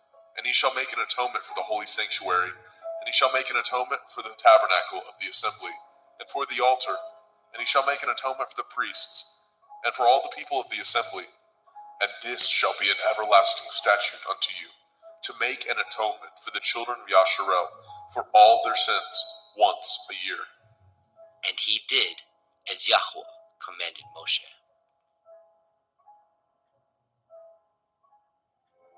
Vayikra, Leviticus chapter 17. And Yahweh spoke unto Moshe, saying, Speak unto Aharon and unto his sons, and unto all the children of Yasharel, and say unto them, This is the thing which Yahweh has commanded, saying, What man soever there be of the house of Yasharel, that kills an ox, or lamb, or goat, in the camp, or that kills it out of the camp, and brings it not unto the door of the tabernacle of the assembly, to offer an offering unto Yahweh before the tabernacle of Yahweh, blood shall be imputed unto that man. He has shed blood, and that man shall be cut off from among his people. To the end that the children of Yasharel may bring their sacrifices, which they offer in the open field, even that they may bring them unto Yahweh, unto the door of the tabernacle of the assembly, unto the priest, and offer them for peace offerings unto Yahweh. And priests shall sprinkle the blood upon the altar of Yahweh, at the door of the tabernacle of the assembly, and burn the fat for a sweet savor unto Yahweh. And they shall no more offer their sacrifices unto devils, after whom they have gone a-whoring. This shall be a statute forever unto them throughout their generations. And ye shall say unto them, Whatsoever man there be of the house of Yasharel, or of the strangers, which sojourn among you, that offers a burnt offering or sacrifice, and brings it not unto the door of the tabernacle of the assembly, to offer it unto Yahweh, even that man shall be cut off from among his people. And whatsoever man there be of the house of Yasharel, or of the strangers that sojourn among you, that eats any manner of blood, I will even set my face against that soul that eats the blood, and will cut him off from among his people. For the soul of the flesh is in the blood. He and I have given it to you upon the altar to make an atonement for your souls. For it is the blood of him that makes an atonement in the soul. Therefore I said unto the children of Yasharel, No soul of you shall eat blood, neither shall any stranger that sojourns among you eat blood. And whatsoever man there be of the children of Yasharel, or of the strangers that sojourn among you, which hunts and catches a beast or fowl that may be eaten, he shall even pour out the blood thereof, and cover it with dust. For it is the life of all flesh, the blood of it is for the life thereof. Therefore I said unto the children of Yasharel, Ye shall eat the blood of no manner of flesh, for the life of all flesh is the blood thereof. Whosoever eats it shall be cut off. And every soul that eats that which died of itself, or that which was torn with beasts, whether it be one of your own country or a stranger, he shall both wash his clothes and bathe himself in water, and be unclean until the evening. Then shall he be clean. But if he wash them not, nor bathe his flesh, then he shall bear his iniquity.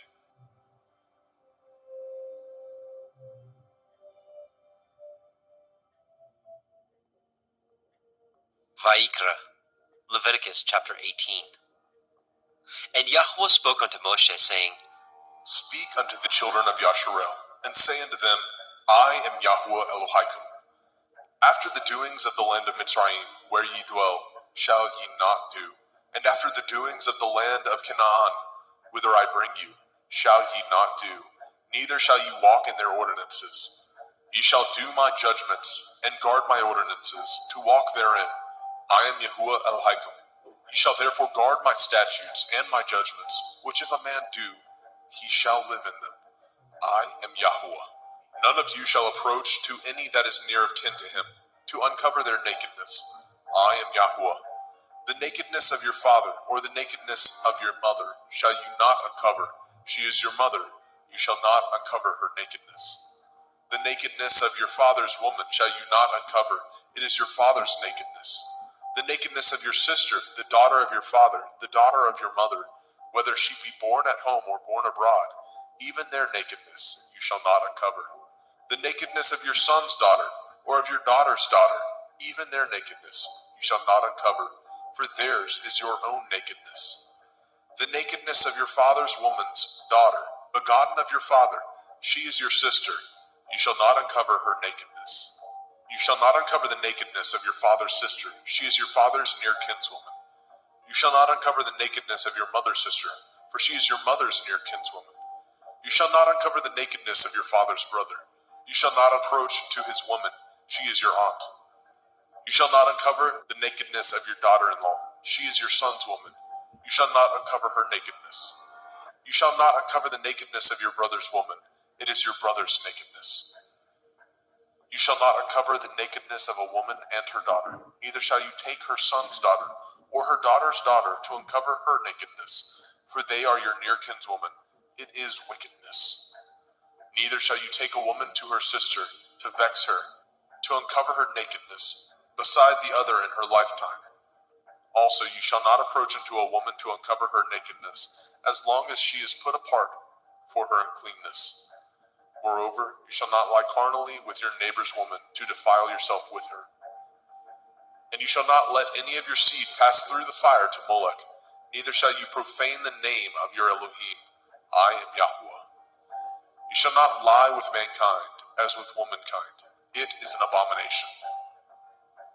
Neither shall you lie with any beast to defile yourself therewith. Neither shall any woman stand before a beast to lie down thereto. It is confusion.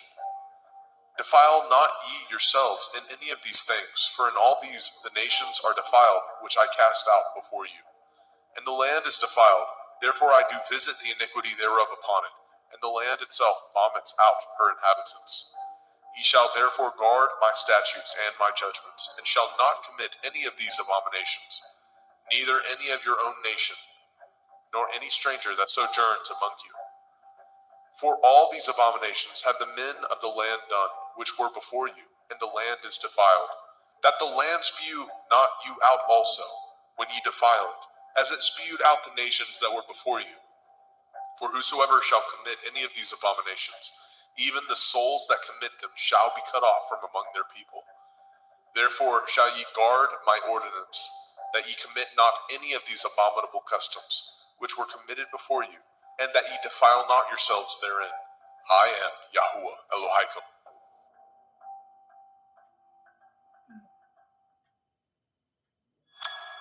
Vaikra, Leviticus chapter 19. And Yahweh spoke unto Moshe, saying, Speak unto all the assembly of the children of Yasharel, and say unto them, Ye shall be holy, for I, Yahuwah Elohim, am holy. Ye shall fear every man his mother and his father, and guard my Shabbathot. I am Yahuwah Elohim. Turn ye not unto idols, nor make to yourselves molten Elohim. I am Yahuwah Elohim. And if ye offer a sacrifice of peace offerings unto Yahuwah, ye shall offer it at your own will. It shall be eaten the same day ye offer it, and on the morrow. And if aught remain unto the third day, it shall be burnt in the fire. And if it be eaten at all on the third day, it is abominable. it shall not be accepted. Therefore everyone that eats it shall bear his iniquity, because he has profaned the hallowed thing of Yahuwah, and that soul shall be cut off from among his people. And when ye reap the harvest of your land, ye shall not wholly reap the corners of your field, neither shall you gather the gleanings of your harvest. And ye shall not glean your vineyard, neither shall you gather every grape of your vineyard. You shall leave them for the poor and stranger. I am Yahuwah Elohim. Ye shall not steal, neither deal falsely, neither lie one to another. And ye shall not swear by my name falsely, neither shall you profane the name of your Elohim. I am Yahuwah. You shall not defraud your neighbor, neither rob him. The wages of him that is hired shall not abide with you all night until the morning. You shall not curse the deaf, nor put a stumbling block before the blind, but shall fear your Elohim. I am Yahuwah. Ye shall do no unrighteousness in judgment. You shall not respect the person of the poor, nor honor the person of the mighty, but in righteousness shall you judge your neighbor. You shall not go up and down as a talebearer among your people, neither shall you stand against the blood of your neighbor. I am Yahuwah. You shall not hate your brother in your heart. You shall in any wise rebuke your neighbor, and not suffer sin upon him. You shall not avenge, nor bear any grudge against the children of your people, but you shall love your neighbor as yourself. I am Yahuwah. Ye shall guard my statutes. You shall not let your cattle gender with a diverse kind. You shall not sow your field with mingled seed, neither shall a garment mingled of linen and woolen come upon you. And whosoever lies carnally with a woman that is a bondmaid, betrothed to a man, and not at all redeemed, nor freedom given her, she shall be scourged. They shall not be put to death, because she was not free. And he shall bring his trespass offering unto Yahuwah, unto the door of the tabernacle of the assembly, even a ram for a trespass offering. And the priest shall make an atonement for him with the ram of the trespass offering before Yahuwah, for his sin which he has done, and the sin which he has done shall be forgiven him. And when ye come into the land, and shall have planted all manner of trees for food, then ye shall count the fruit thereof as uncircumcised. 3 years shall it be as uncircumcised unto you. It shall not be eaten of. But in the 4th year all the fruit thereof shall be holy to praise Yahuwah withal. And in the 5th year shall ye eat of the fruit thereof, that it may yield unto you the increase thereof. I am Yahuwah Elohim. Ye shall not eat anything with the blood, neither shall ye use enchantment, nor practice sorcery. You shall not round the corners of your heads, neither shall you mar the corners of your beard. You shall not make any cuttings in your flesh for the dead, nor print any marks upon you. I am Yahuwah. Do not prostitute your daughter, to cause her to be a whore, lest the land fall to whoredom, and the land become full of wickedness. Ye shall guard my Shabbatot, and reverence my sanctuary. I am Yahuwah. Regard not them that have familiar spirits, neither seek after wizards to be defiled by them. I am Yahuwah Elohim. You shall rise up before the gray head, and honor the face of the old man, and fear your Elohim. I am Yahuwah. And if a stranger sojourn with you in your land, ye shall not vex him. But the stranger that dwells with you shall be unto you as one born among you, and you shall love him as yourself. For ye were strangers in the land of Mitzrayim. I am Yahuwah Elohim. Ye shall do no unrighteousness in judgment, in meat yard, in weight, or in measure. Just balances, just weights, a just ephah, and a just hin shall ye have. I am Yahuwah Elohim, which brought you out of the land of Mitzrayim. Therefore shall ye guard all my statutes, and all my judgments, and do them. I am Yahuwah.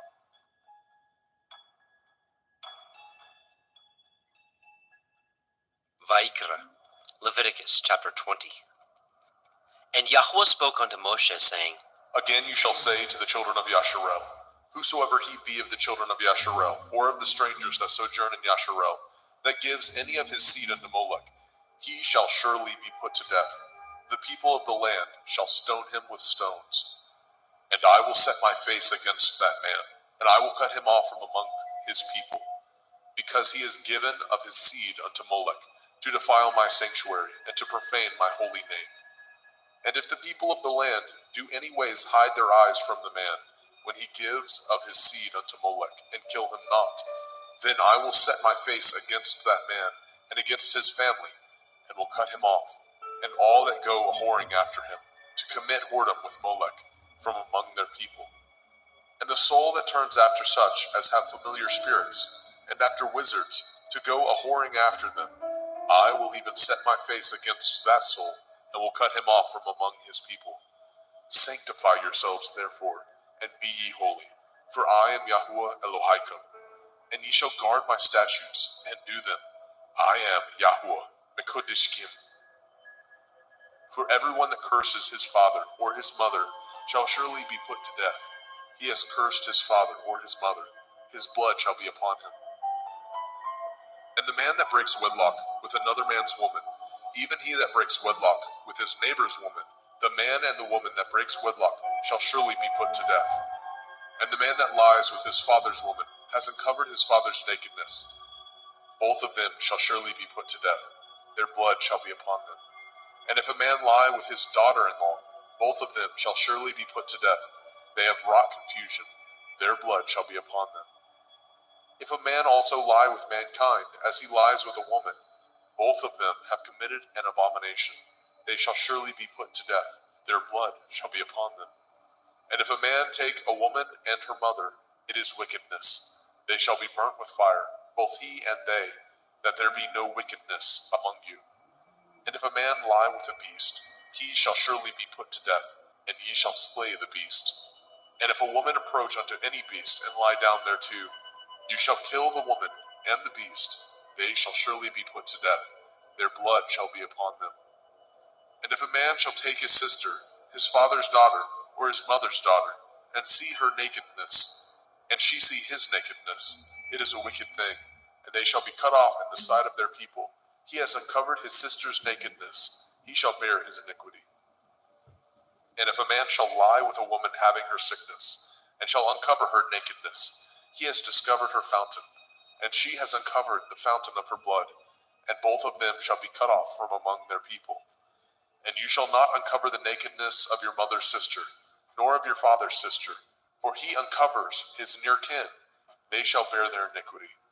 And if a man shall lie with his uncle's woman, he has uncovered his uncle's nakedness. They shall bear their sin. They shall die childless. And if a man shall take his brother's woman, it is an unclean thing. He has uncovered his brother's nakedness. They shall be childless. Ye shall therefore guard all my statutes, and all my judgments, and do them, that the land whither I bring you to dwell therein, spew you not out. And ye shall not walk in the manner of the nation, which I cast out before you. For they committed all these things, and therefore I abhorred them. But I have said unto you, ye shall inherit their land, and I will give unto you to possess it, a land that flows with milk and honey. I am Yahuwah Elohaikum, which have separated you from other people. Ye shall therefore put difference between clean beasts and unclean, and between unclean fowls and clean. And ye shall not make your souls abominable by beast, or by fowl, or by any manner of living thing that creeps on the ground, which I have separated from you as unclean. And ye shall be holy unto me, for I, Yahuwah, am holy, and have severed you from other people, that ye should be mine. A man also, or a woman that has a familiar spirit, or that is a wizard, shall surely be put to death. They shall stone them with stones. Their blood shall be upon them. Vayikra, Leviticus chapter 21. And Yahweh said unto Moshe, Speak unto the priests, the sons of Aharon, and say unto them, There shall none be defiled for the dead among his people, but for his kin that is near unto him, that is, for his mother, and for his father, and for his son, and for his daughter, and for his brother, and for his sister a virgin, that is nigh unto him, which has had no man, for her may he be defiled. But he shall not defile himself, being a chief among his people, to profane himself. They shall not make baldness upon their head, neither shall they shave off the corners of their beard, nor make any cuttings in their flesh. They shall be holy unto their Elohim, and not profane the name of their Elohim. For the offerings of Yahuwah made by fire, and the bread of their Elohim they do offer. Therefore they shall be holy. They shall not take a woman that is a whore, or profane, neither shall they take a woman put away from her man, for he is holy unto his Elohim. You shall sanctify him therefore, for he offers the bread of your Elohim. He shall be holy unto you, for I, Yahuwah, which sanctify you, am holy. And the daughter of any priest, if she profane herself by playing the whore, she profanes her father, she shall be burnt with fire. And he that is high priest among his brethren, upon whose head the anointing oil was poured, and that is consecrated to put on the garments, shall not uncover his head, nor rend his clothes. Neither shall he go in to any dead body, nor defile himself for his father, or for his mother. Neither shall he go out of the sanctuary, nor profane the sanctuary of his Elohim, for the crown of the anointing oil of his Elohim is upon him. I am Yahuwah. And he shall take a woman in her virginity, a widow or a divorced woman, or profane, or a harlot, these shall he not take, but he shall take a virgin of his own people to be his woman. Neither shall he profane his seed among his people, for I, Yahuwah, do sanctify him. And Yahuwah spoke unto Moshe, saying, Speak unto El-Aharon, saying, Whosoever he be of your seed in their generations, that has any blemish, let him not approach to offer the bread of his Elohim.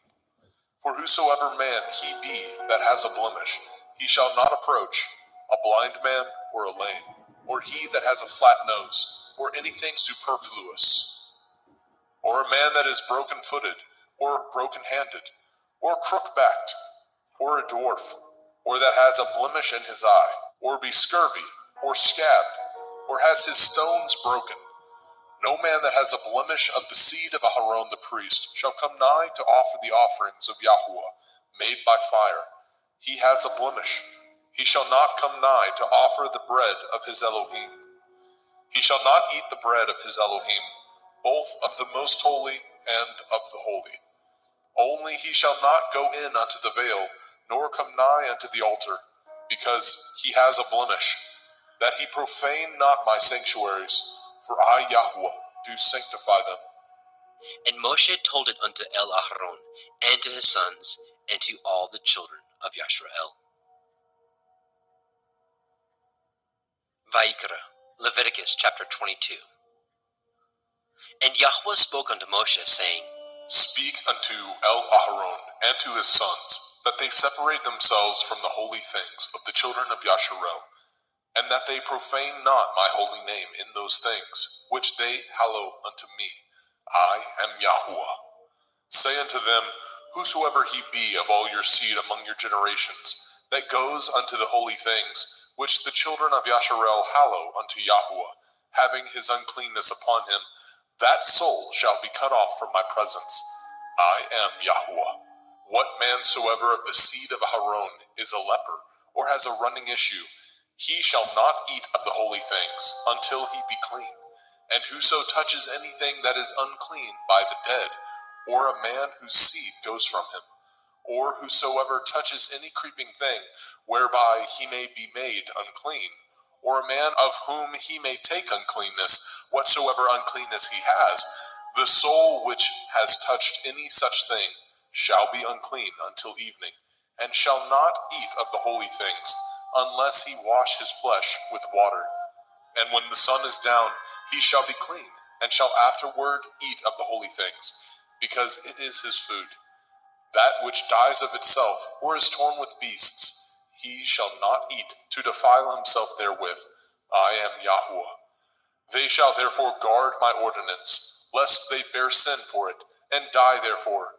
If they profane it, I, Yahuwah, do sanctify them. There shall no stranger eat of the holy thing. A sojourner of the priest, or a hired servant, shall not eat of the holy thing. But if the priest buy any soul with his money, he shall eat of it. And he that is born in his house, they shall eat of his meat. If the priest's daughter also be married unto a stranger, she may not eat of an offering of the holy things. But if the priest's daughter be a widow or divorced, and have no child, and is returned unto her father's house, as in her youth, she shall eat of her father's meat, but there shall no stranger eat thereof. And if a man eat of the holy thing unwittingly, then he shall put the fifth part thereof unto it, and shall give it unto the priest with the holy thing.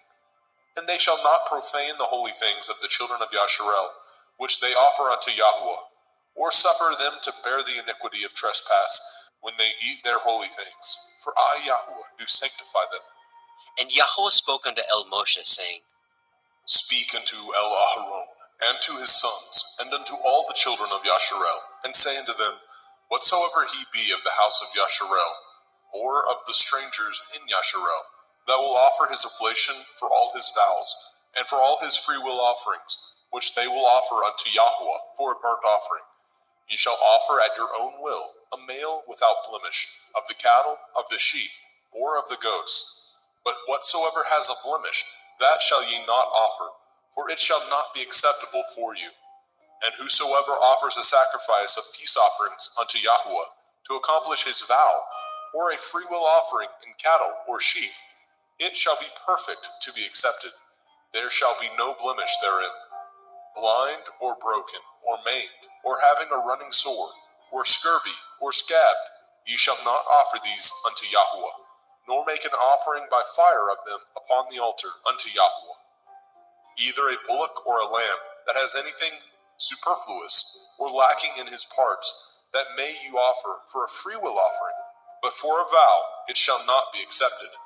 Ye shall not offer unto Yahweh that which is bruised, or crushed, or broken, or cut, neither shall ye make any offerings thereof in your land.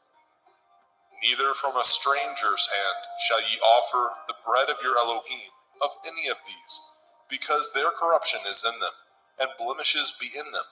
They shall not be accepted for you.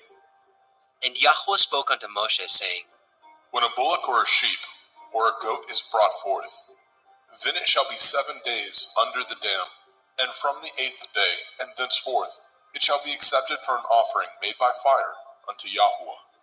And whether it be cow or ewe, ye shall not kill it, and her young, both in 1 day. And when ye offer a sacrifice of thanksgiving unto Yahweh, offer it at your own will. On the same day it shall be eaten up. Ye shall leave none of it until the morrow. I am Yahweh. Therefore shall ye guard my commandments, and do them. I am Yahweh. Neither shall ye profane my holy name, but I will be hallowed among the children of Yasharel. I am Yahweh, which hallow you, that brought you out of the land of Mizraim, to be your Elohim. I am Yahweh.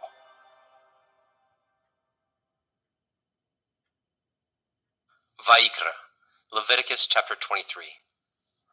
And Yahweh spoke unto Moshe, saying, Speak unto the children of Yasharel, and say unto them concerning the feasts of Yahweh, which ye shall proclaim to be holy assemblies. Even these are my feasts. 6 days shall work be done, but the 7th day is the Sabbath of rest, a holy assembly. Ye shall do no work therein. It is the Sabbath of Yahweh in all your dwellings.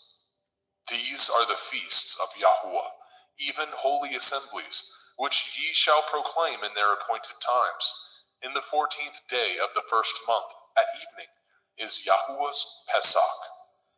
And on the 15th day of the same month is the feast of Matzah unto Yahweh. 7 days ye must eat matzah, unleavened bread. In the 1st day ye shall have a holy assembly. Ye shall do no servile work therein, but ye shall offer an offering made by fire unto Yahweh 7 days. In the 7th day is a holy assembly. Ye shall do no servile work therein. And Yahweh spoke unto Moshe, saying, Speak unto the children of Yasharel, and say unto them, When ye are come into the land which I give unto you, and shall reap the harvest thereof, then ye shall bring a sheaf of the first fruits of your harvest unto the priest. And he shall wave the sheaf before Yahweh, to be accepted for you. On the morrow after the Sabbath, the priest shall wave it. And ye shall offer that day when ye wave the sheaf, a he-lamb without blemish, of the 1st year, for a burnt offering unto Yahweh. And the meat offering thereof shall be 2/10 deals of fine flour mingled with oil, an offering made by fire unto Yahweh for a sweet savor. And the drink offering thereof shall be of wine, the 4th part of a hin. And ye shall eat neither bread nor parched grain, nor green ears, until the selfsame day that ye have brought an offering unto your Elohim. It shall be a statute forever throughout your generations in all your dwellings. And ye shall count unto you from the morrow after the Sabbath, from the day that ye brought the sheaf of the wave offering, 7 Shavuot. Sabbaths shall be complete. Even unto the morrow after the 7th Sabbath shall ye number 50 days, and ye shall offer a new meat offering unto Yahweh. Ye shall bring out of your habitations 2 wave loaves of 2/10 deals. They shall be of fine flour. They shall be baken with leaven. They are the first fruits unto Yahweh. And ye shall offer with the bread 7 lambs, without blemish of the first year, and 1 bullock, and 2 rams. They shall be for a burnt offering unto Yahweh, with their meat offering, and their drink offerings, even an offering made by fire of sweet savor unto Yahweh. Then ye shall sacrifice 1 kid of the goats for a sin offering, and 2 lambs of the first year for a sacrifice of peace offerings. And the priest shall wave them with the bread of the first fruits for a wave offering before Yahweh. With the 2 lambs, they shall be holy to Yahweh for the priest. And ye shall proclaim on the selfsame day that it may be a holy assembly unto you. Ye shall do no servile work therein. It shall be a statute forever in your dwellings throughout your generations. And when ye reap the harvest of your land, you shall not make clean riddance of the corners of your field when you reap. Neither shall you gather any gleanings of your harvest. You shall leave them unto the poor, and to the stranger. I am Yahweh Elohim. And Yahweh spoke unto Moshe, saying, Speak unto the children of Yasharel, saying, In the 7th month, on the 1st day of the month, shall ye have a Sabbath, a memorial of blowing of shofarot, Yom Teruah, the feast of trumpets, the day of the awakening blast, a holy assembly. Ye shall do no servile work therein, but ye shall offer an offering made by fire unto Yahweh. And Yahweh spoke unto Moshe, saying, Also on the 10th day of this 7th month is Yom Kippurim, the day of atonement. It shall be a holy assembly unto you, and ye shall afflict your souls, and offer an offering made by fire unto Yahweh. And ye shall do no work in that same day, for it is Yom Kippurim, to make an atonement for you before Yahweh Elohim. For whatsoever soul it be that shall not be afflicted in that same day, he shall be cut off from among his people.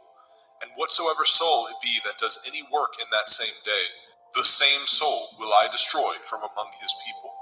Ye shall do no manner of work.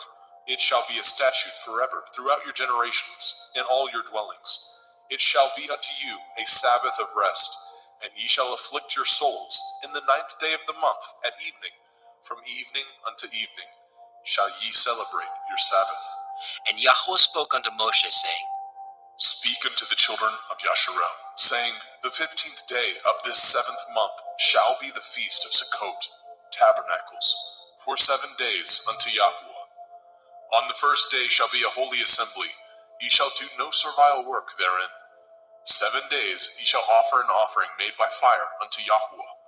On the 8th day shall be a holy assembly unto you, and ye shall offer an offering made by fire unto Yahweh. It is a solemn assembly, and ye shall do no servile work therein. These are the feasts of Yahweh, which ye shall proclaim to be holy assemblies, to offer an offering made by fire unto Yahweh, a burnt offering and a meat offering, a sacrifice and drink offerings, everything upon his day.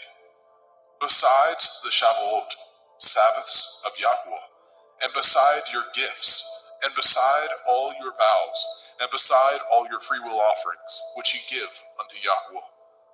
Also in the 15th day of the 7th month, when ye have gathered in the fruit of the land, ye shall keep a feast unto Yahweh 7 days. On the 1st day shall be a Sabbath, and on the 8th day shall be a Sabbath.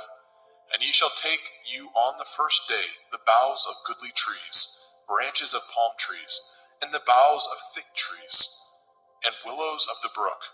And ye shall rejoice before Yahweh Elohim 7 days. And ye shall keep it a feast unto Yahweh 7 days in the year. It shall be a statute forever in your generations. Ye shall celebrate it in the 7th month. Ye shall dwell in sukkahs, booths, 7 days. All that are Yasharel born shall dwell in sukkahs. That your generations may know that I made the children of Yasharel to dwell in sukkahs, when I brought them out of the land of Mitzrayim. I am Yahweh Elohim. And Moshe declared unto the children of Yasharel the feasts of Yahweh.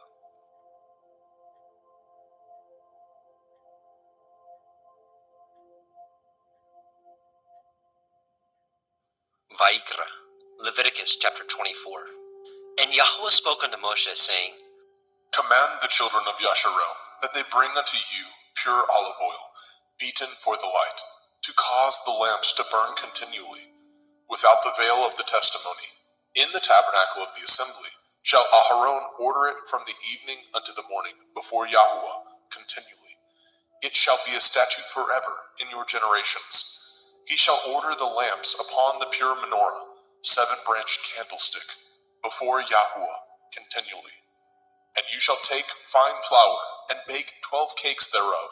2/10 deals shall be in 1 cake, and you shall set them in 2 rows, 6 on a row, upon the pure table before Yahweh. And you shall put pure frankincense upon each row, that it may be on the bread for a memorial, even a memorial made by fire unto Yahweh. Every Sabbath he shall set it in order before Yahweh continually, being taken from the children of Yasharel by an everlasting covenant. And it shall be Aharon and his sons, and they shall eat it in the holy place, for it is most holy unto him of the offerings of Yahweh made by fire, by a perpetual statute. And the son of a Yashareliteth woman, whose father was a Mitzri, went out among the children of Yasharel. And this son of the Yashareliteth woman and a man of Yasharel strove together in the camp. And the Yashareliteth woman's son blasphemed the name of Yahweh, and cursed. And they brought him unto Moshe, and his mother's name was Shelomith, the daughter of Divri, of the tribe of Dan. And they put him in ward, that the mind of Yahweh might be showed them. And Yahweh spoke unto Moshe, saying, Bring forth him that has cursed without the camp, and let all that heard him lay their hands upon his head, and let all the assembly stone him. And you shall speak unto the children of Yasharel, saying, Whosoever curses his Elohim shall bear his sin. And he that blasphemes the name of Yahweh, he shall surely be put to death. And all the assembly shall certainly stone him, as well the stranger, as he that is born in the land, when he blasphemes the name of Yahweh, shall be put to death. And he that kills any man shall surely be put to death. And he that kills a beast shall make it good, beast for beast. And if a man cause a blemish in his neighbor, as he has done, so shall it be done to him. Breach for breach, eye for eye, tooth for tooth.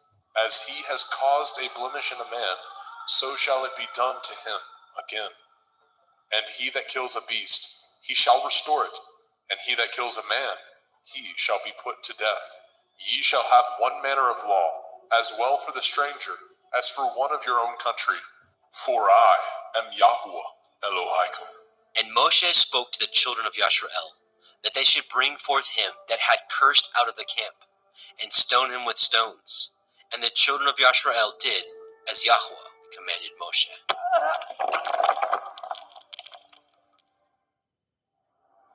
Vaikra, Leviticus chapter 25. And Yahweh spoke unto Moshe in Mount Sinai, saying, Speak unto the children of Yasharel, and say unto them, When ye come into the land which I give you, then shall the land keep a Sabbath unto Yahweh. 6 years you shall sow your field, and 6 years you shall prune your vineyard, and gather in the fruit thereof. But in the 7th year shall be a Sabbath of rest unto the land. a Sabbath for Yahuwah. You shall neither sow your field, nor prune your vineyard.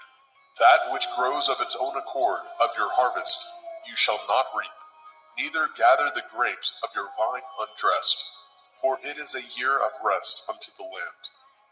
And the Sabbath of the land shall be food for you and for your servant, and for your maid, and for your hired servant, and for your stranger that sojourns with you, and for your cattle, and for the beasts that are in your land, shall all the increase thereof be meat. And you shall number 7 Shabbathot, Sabbaths of years unto you, 7 times 7 years, and the space of the 7 Shabbathot of years shall be unto you 49 years. Then shall you cause the shofar of the Jubilee to sound on the 10th day of the 7th month, in Yom Kippurim, the Day of Atonement, shall ye make the shofar sound throughout all your land. And ye shall hallow the 50th year, and proclaim liberty throughout all the land unto all the inhabitants thereof. It shall be a jubilee unto you, and ye shall return every man unto his possession, and ye shall return every man unto his family. A jubilee shall that 50th year be unto you. Ye shall not sow, neither reap that which grows of itself in it, nor gather the grapes in it of your vine undressed. For it is the Jubilee, it shall be holy unto you. Ye shall eat the increase thereof out of the field. In the year of this Jubilee, ye shall return every man unto his possession. And if ye sell aught unto your neighbor, or buy aught of your neighbor's hand, ye shall not oppress one another. According to the number of years after the Jubilee, you shall buy of your neighbor, and according unto the number of years of the fruits, he shall sell unto you. According to the multitude of years, you shall increase the price thereof, and according to the fewness of years, you shall diminish the price of it. For according to the number of the years of the fruits, he sells unto you. Ye shall not therefore oppress one another, but you shall fear your Elohim, for I am Yahuwah Elohaikum. Wherefore ye shall do my statutes, and guard my judgments, and do them, and ye shall dwell in the land in safety. And the land shall yield her fruit, and ye shall eat your fill, and dwell therein in safety. And if ye say, what shall we eat the 7th year? Behold, we shall not sow, nor gather in our increase. Then I will command my blessing upon you in the 6th year, and it shall bring forth fruit for 3 years. And ye shall sow the 8th year, and eat yet of old fruit until the 9th year. Until her fruits come in, ye shall eat of the old store. The land shall not be sold forever, for the land is mine, and ye are strangers and sojourners with me. And in all the land of your possession ye shall grant a redemption for the land. If your brother be waxen poor, and has sold away some of his possession, and if any of his kin come to redeem it, then shall he redeem that which his brother sold.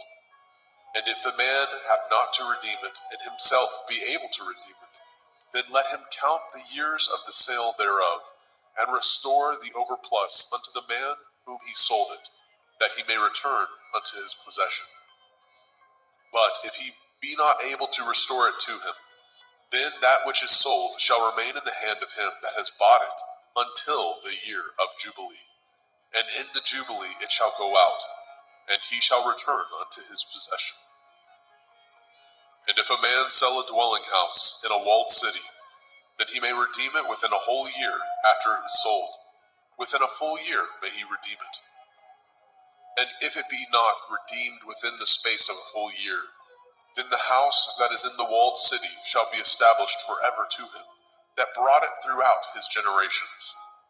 It shall not go out in the Jubilee. But the houses of the villages which have no wall round about them shall be counted as the fields of the country.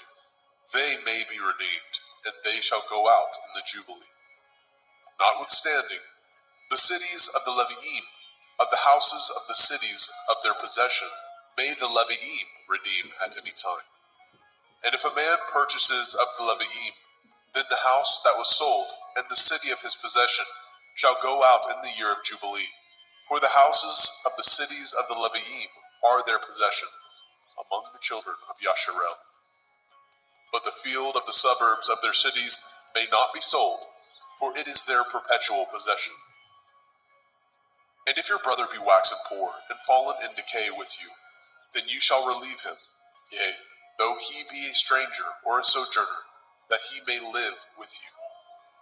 Take no usury of him, or increase, but fear your Elohim, that your brother may live with you.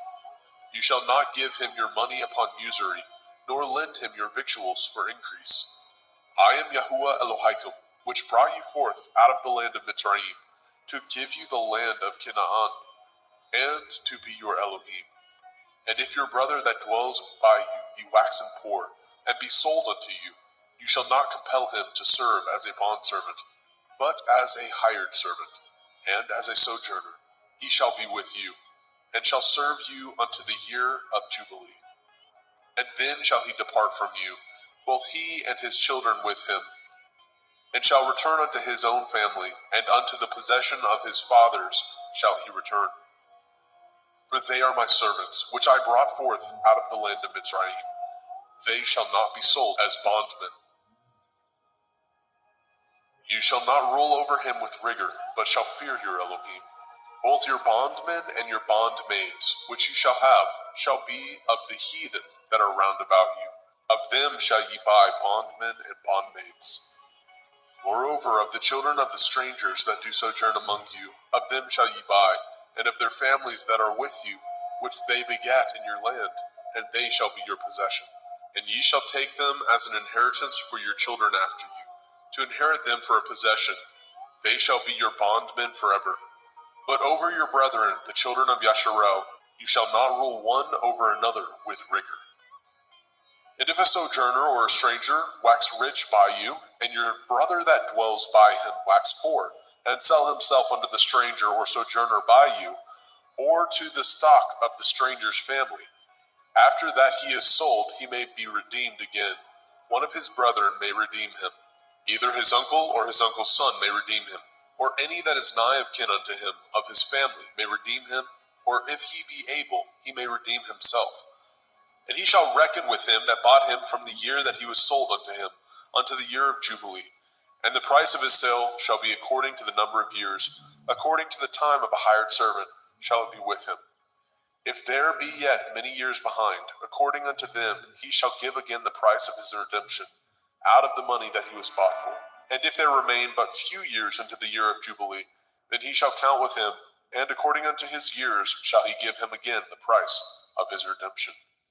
And as a yearly hired servant shall be with him, and the other shall not rule with rigor over him in your sight.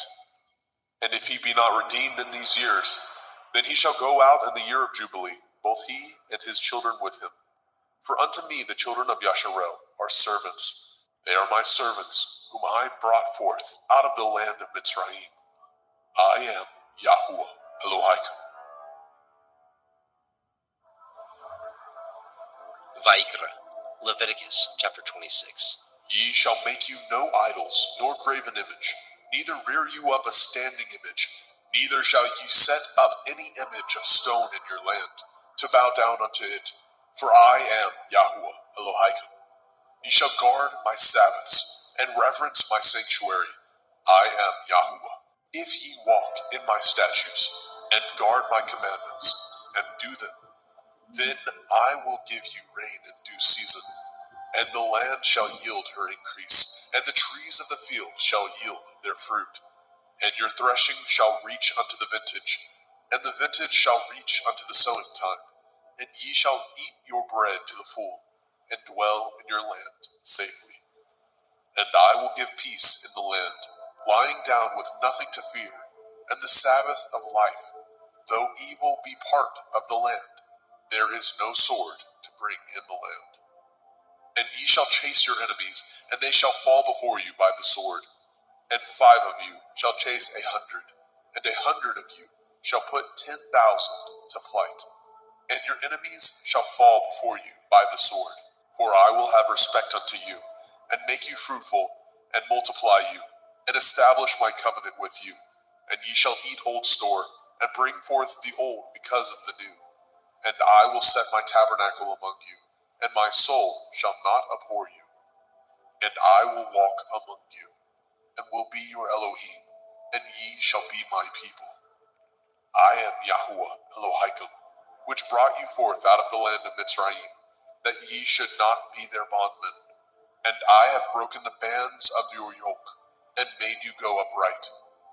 But if ye will not hearken unto me, and will not do all these commandments, and if ye shall despise my statutes, or if your soul abhor my judgments, so that ye will not do all my commandments, but that ye break my covenant, I also will do this unto you. I will even appoint over you terror, consumption, and the burning ague, that shall consume the eyes, and cause sorrow of heart, and ye shall sow your seed in vain, for your enemies shall eat it. And I will set my face against you, and ye shall be slain before your enemies. They that hate you shall reign over you, and ye shall flee when none pursues you. And if ye will not yet for all this hearken unto me, then I will punish you 7 times more for your sins. And I will break the pride of your power, and I will make your heaven as iron, and your earth as brass. And your strength shall be spent in vain, for your land shall not yield her increase, neither shall the trees of the land yield their fruits. And if ye walk contrary unto me, and will not hearken unto me, I will bring 7 times more plagues upon you according to your sins. I will also send wild beasts among you, which shall rob you of your children, and destroy your cattle, and make you few in number, and your highways shall be desolate. And if ye will not be reformed by me by these things, but will walk contrary unto me, then will I walk contrary unto you, and will punish you yet 7 times for your sins. And I will bring a sword upon you, that shall avenge the quarrel of my covenant. And when ye are gathered together within your cities, I will send the pestilence among you, and ye shall be delivered into the hand of the enemy. And when I have broken the staff of your bread, 10 women shall bake your bread in one oven, and they shall deliver you your bread again by weight, and ye shall eat, and not be satisfied. And if ye will not for all this hearken unto me, but walk contrary unto me, then I will walk contrary unto you also in fury, and I, even I, will chastise you 7 times for your sins. And ye shall eat the flesh of your sons, and the flesh of your daughters shall ye eat. And I will destroy your high places, and cut down your images, and cast your carcasses upon the carcasses of your idols, and my soul shall abhor you. And I will make your cities waste, and bring your sanctuaries unto desolation. And I will not smell the savor of your sweet odors. And I will bring the land unto desolation, and your enemies which dwell therein shall be astonished at it. And I will scatter you among the heathen, and will draw out my sword after you, and your land shall be desolate, and your cities waste. Then shall the land enjoy her Shabbathot, as long as it lies desolate, and ye be in your enemy's land.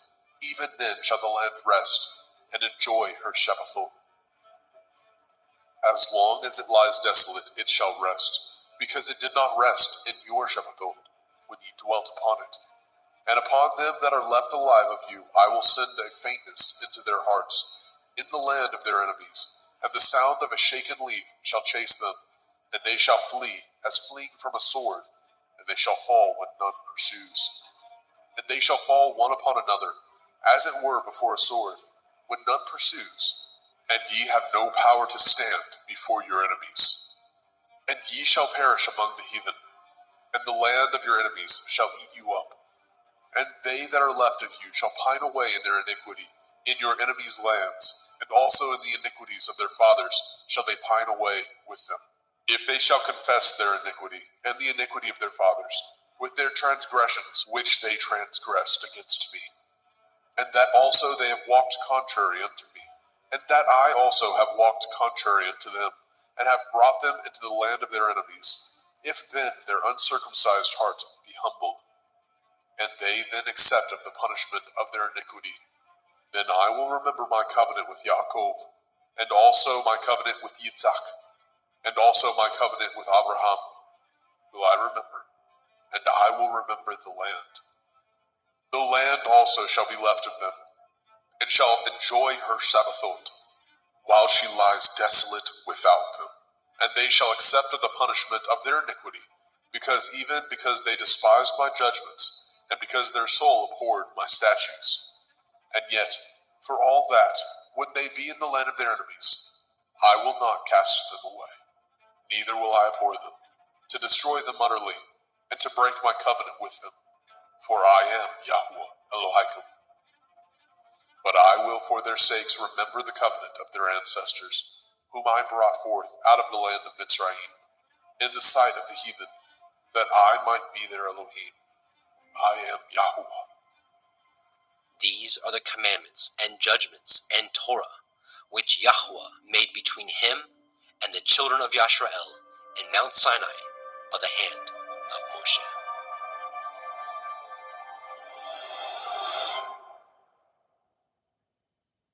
Vayikra, Leviticus chapter 27.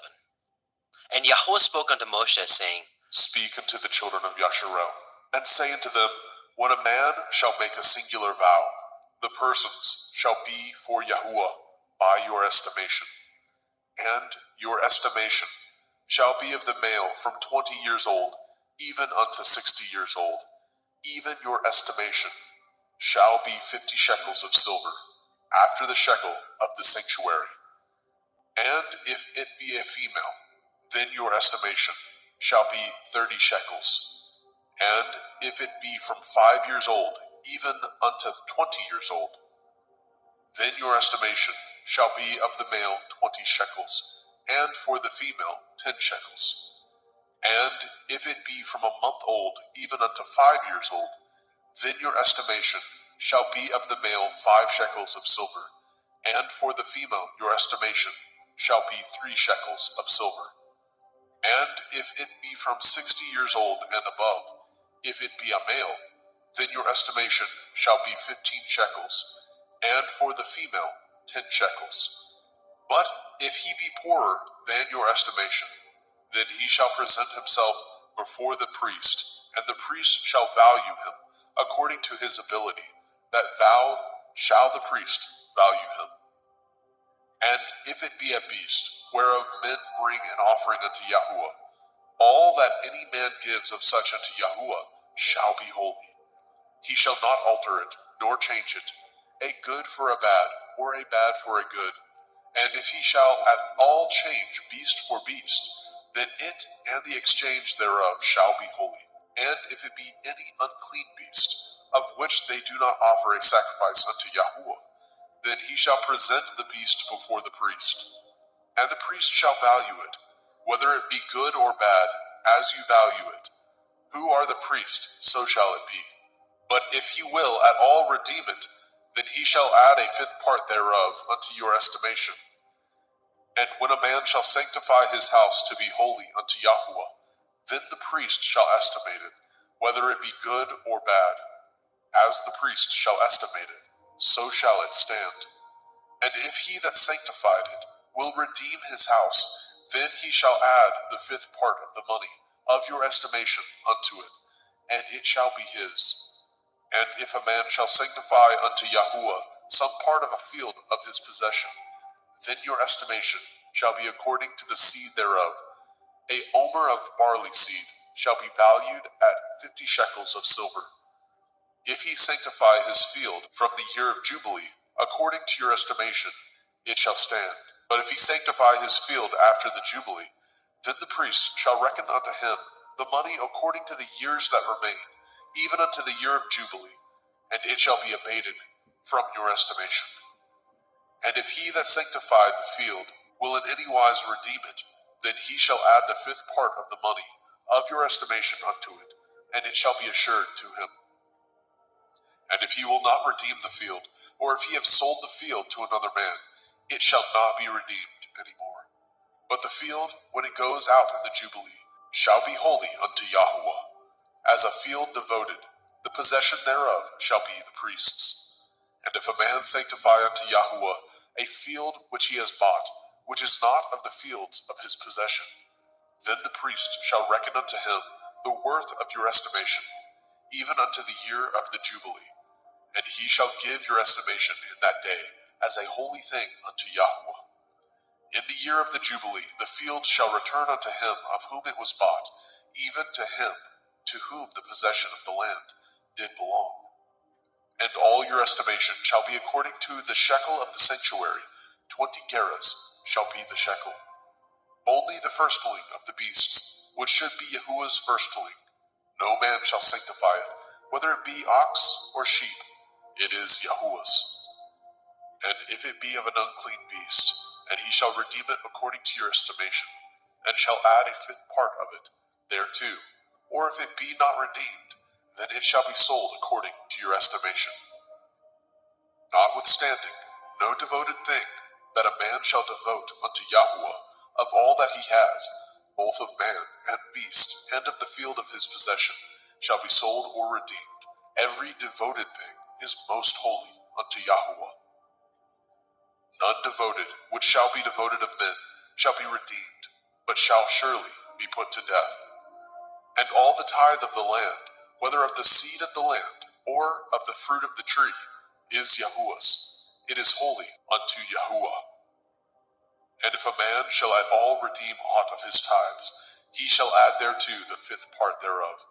And concerning the tithe of the herd, or of the flock, even of whatsoever passes under the rod, the 10th shall be holy unto Yahuwah.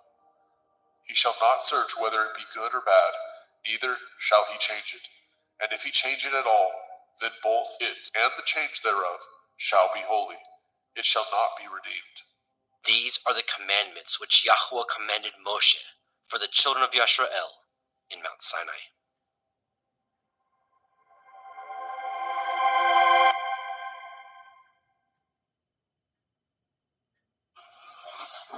Go ahead and mute.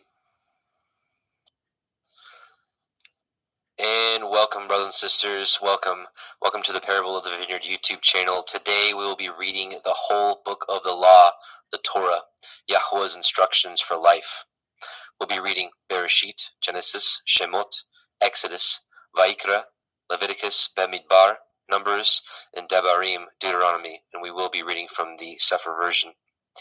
Our desire is that this blesses you and your family in the midst of our changing world and during the week of unleavened bread. While the world is currently in fear and has cast off the yoke of the Torah, we know there is a group of peculiar people that Yahweh is waking up and bringing back to his ways and giving us peace within these dark final hours. Hallelujah. Let's take a moment and bow our heads and bow our hearts to Yahweh as we petition him to bless this meeting, bless this reading. Yahweh Sevaoth, we come to you in Yahusha's name, the Elohim of Avraham, Yitzchak, and Yaakov. We thank you, Abba, for waking us up in these dark times, waking us up to belief in your true Son, Yahusha HaMashiach, who offered himself for us, and his blood cleanses us. We thank you. We also thank you for waking us up to your marvelous Torah, Abba, and we pray that this is a sweet savor before you, and we pray that the words of this Torah penetrate the hearts of anyone that may hear it. We thank you, we honor you, and we bless you. In Yahusha's mighty name, amen. So let us take a moment, brothers and sisters, to bless Yahweh for his goodness, for Yahusha, who has cleansed us and redeemed us by his blood, and for his set-apart spirit he has given to us to lead us into all truth. O Yahweh, open our eyes and ears to behold the wondrous things in your Torah, and to cultivate in our hearts seed that we may produce the fruit that you desire for man, to sing praises unto you for your mighty works, to bless you and our obedience to your eternal Torah. So, before we get started, Yevarechecha Yahweh ve'yishmerecha, Ya'er Yahweh panav elecha ve'chnuneka, Yisa Yahweh panav elecha ve'yashem lecha shalom. Yahweh bless you and keep you. Yahweh make his face shine upon you and be gracious unto you. Yahweh lift up his countenance upon you and give you peace. All right, brothers and sisters, here we go. We're going to read the entire Torah. So I pray that you're ready, and I pray that these words penetrate your heart today. We'll be myself, Adam Fink, We'll have two Adams, myself. We'll have Adam Roberge. We'll have two Justins as well. We have Justin McRoberts, who's with me now. Justin Best from Christian Truthers will be joining us in a little bit, and Jeremy Fox. So two Adams, two Justins, and a Jeremy. So I'm going to do a screen share, and we will get started.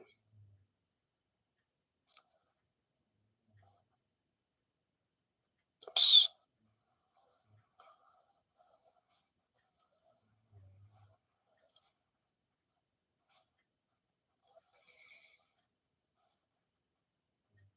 Okay. Genesis. Bereshit. Genesis 1:1. In the beginning, Elohim created the heavens and the earth was without form and void, and darkness was upon the face of the deep, and the Ruach Elohim moved upon the face of the waters. And Elohim said, "Let there be light," and there was light. And Elohim saw the light, that it was good, and Elohim divided the light from the darkness. And Elohim called the light day, and the darkness he called night, and the evening and the morning were the first day. And Elohim said, "Let there be a firmament in the midst of the waters, and let it divide the waters from the waters." And Elohim made the firmament, and divided the waters which were under the firmament from the waters which were above the firmament. And it was so. And Elohim called the firmament heaven, and the evening and the morning were the second day. And Elohim said, "Let the waters under the heavens be gathered together into one place, and let the dry land appear." And it was so. And Elohim called the dry land earth, and gathering together of the waters called he seas. And Elohim saw that it was good. And Elohim said, "Let the earth bring forth grass, the herb yielding seed, and the fruit tree yielding fruit after his kind, whose seed is in itself upon the earth." And it was so. And the earth brought forth grass, and herb yielding seed after his kind, and the tree yielding fruit, whose seed was in itself after his kind. And Elohim saw that it was good. And the evening and the morning were the third day. And Elohim said, "Let there be lights in the firmament of the heavens to divide the day from the night, and let them be for signs, and for appointed feasts, and for days and years. And let them be for lights in the firmament of the heavens to give light upon the earth." And it was so. And Elohim made two great lights, the greater light to rule the day, and the lesser light to rule the night. He made the stars also. And Elohim set them in the firmament of the heavens to give light upon the earth, and to rule over the day and over the night, and to divide the light from the darkness.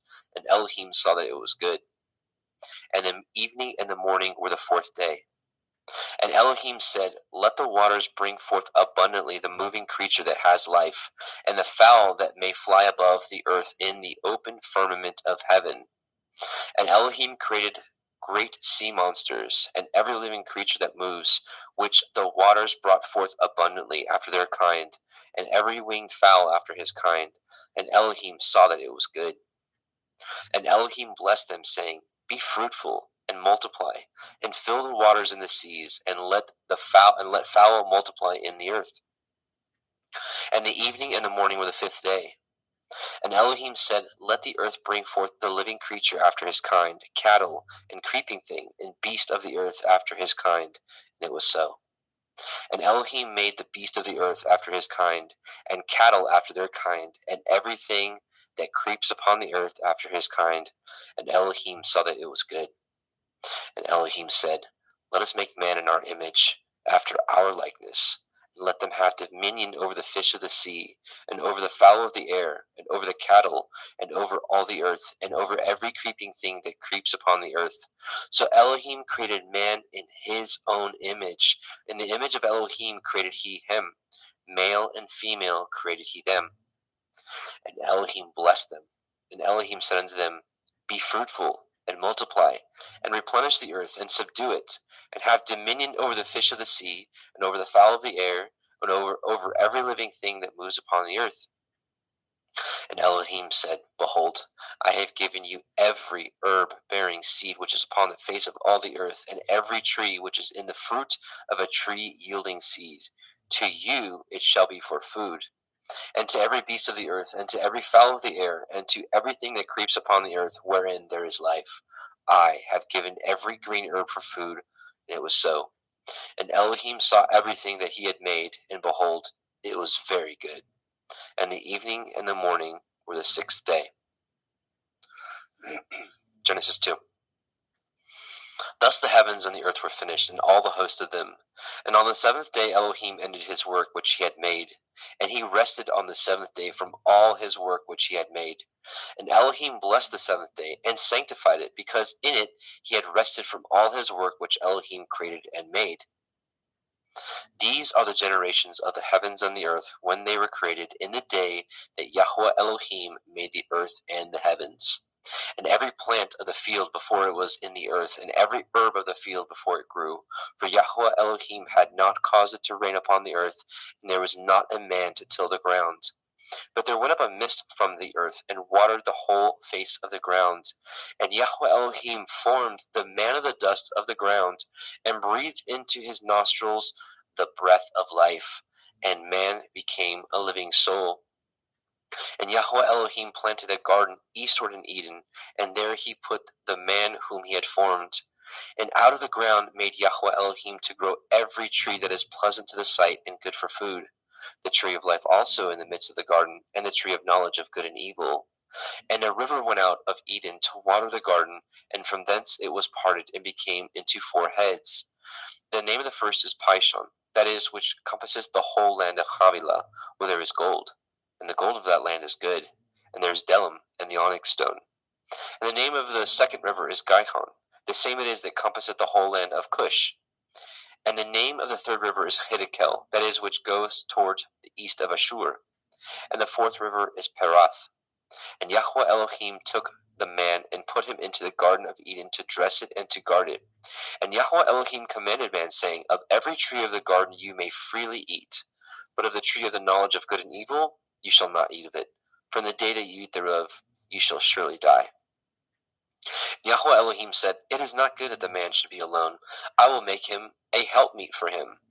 And out of the ground Yahweh Elohim formed every beast of the field, and every fowl of the air, and brought them unto the man to see what he would call them. And whatsoever the man called every living creature, that was the name thereof. And the man gave names to all cattle, and to the fowl of the air, and to every beast of the field. But for the man there is not found a helpmeet for him. And Yahweh Elohim caused a deep sleep to fall upon the man, and he slept. And he took one of his ribs, and closed up the flesh instead thereof. And the rib which Yahweh Elohim had taken from man made he a woman, and brought her unto the man. And the man said, This is now bone of my bones, and flesh of my flesh. She shall be called woman, because she was taken out of man. Therefore shall a man leave his father and his mother, and shall cleave unto his woman, and they shall be one flesh. And they were both naked, and the man and his woman were not ashamed. Genesis 3. Now the serpent was more subtle than any beast of the field which Yahweh Elohim had made. And he said unto the woman, Yea, as Elohim said, Ye shall not eat of every tree of the garden.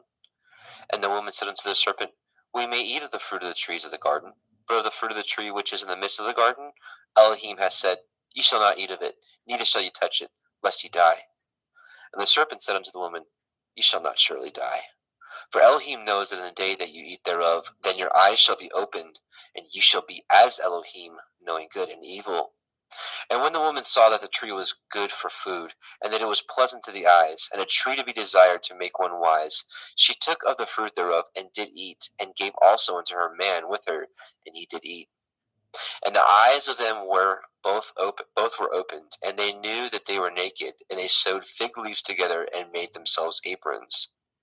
And they heard the voice of Yahweh Elohim walking in the garden of the cool of the day. And the man and his woman hid themselves from the presence of Yahweh Elohim amongst the trees of the garden. And Yahweh Elohim called unto Adam, and said unto him, Where are you? And he said, I heard your voice in the garden, and I was afraid because I was naked, and I hid myself. And he said, Who told you that you were naked? Have you eaten of the tree whereof I commanded you that you should not eat? And the man said, The woman who you gave to be with me, she gave me of the tree, and I did eat. And Yahweh Elohim said unto the woman, What is this that you have done? And the woman said, The serpent beguiled me, and I did eat. And Yahweh Elohim said unto the serpent, Because you have done this, You are cursed above all cattle, and above every beast of the field, and upon your belly shall you go, and dust shall you eat all the days of your life.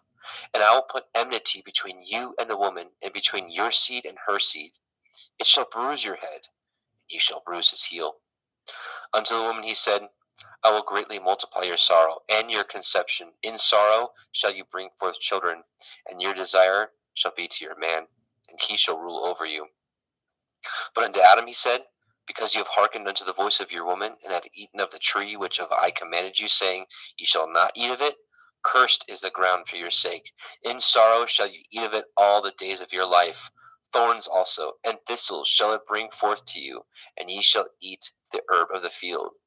And the sweat of your face shall you eat bread, till you return unto the ground. For out of it you were taken, for dust you are, and unto dust shall you return. And Adam called his woman's name Hua, because she was the mother of all living. And unto Adam also and to his woman did Yahweh Elohim make coats of skins, and clothe them. And Yahweh Elohim said, Behold, the man is become as one of us, to know good and evil. And now, lest he put forth his hand, and take also of the tree of life, and eat, and live forever. Therefore Yahweh Elohim sent him forth from the Garden of Eden to till the ground from whence he was taken. So he drove out the man, and he placed at the east of the Garden of Eden cherubim, and a flaming sword with which turned every way to guard the way of the tree of life. Genesis 4. And Adam knew Hua his woman, and she conceived and bore Cain, and said, I have gotten a man from Yahweh. And she again bore his brother Havel, and Havel was a keeper of sheep, but Cain was a tiller of the ground. And in process of time it came to pass that Cain brought of the fruit of the ground an offering unto Yahweh. And Havel also brought of the firstlings of his flock and the fat thereof. Yahweh had respect unto Havel and to his offering. But unto Cain and his offering he had not respect. And Cain was very wroth, and his countenance fell. And Yahweh said unto Cain, Why are you wroth? And why is your countenance fallen? If you do well, shall you not be accepted?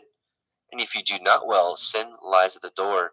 And unto you shall be his desire, and you shall rule over him. And Cain talked with Havel his brother. And it came to pass, when they were in the field, that Cain rose up against Havel his brother, and slew him. And Yahweh said unto Cain, Where is Havel your brother? And he said, I know not. Am I to guard my brother? And he said, What have you done? The voice of your brother's blood cries unto me from the ground. And now you are cursed from the earth, which has opened her mouth to receive your brother's blood from your hand. When you till the ground, it shall not henceforth yield unto you her strength. A fugitive and a vagabond shall you be in the earth. And Cain said unto Yahweh, My punishment is greater than I can bear. Behold, you have driven me out this day from the face of the earth, and from your face shall I be hid. And I shall be a fugitive and a vagabond in the earth. It shall come to pass that every one that finds me shall slay me. And Yahweh said unto him, Therefore, whosoever slays Cain, vengeance shall be taken on him sevenfold. And Yahweh set a mark upon Cain, lest any finding him should kill him. And Cain went out from the presence of Yahweh, and dwelt in the land of Nod, on the east of Eden. And Cain knew his woman, and she conceived and bore Hanok. And he built a city, and called the name of the city after the name of his son, Hanok. And unto Hanok was born Irad, and Irad begat Mehujael, and Mehujael begat Methusael, and Methusael begat Lamech.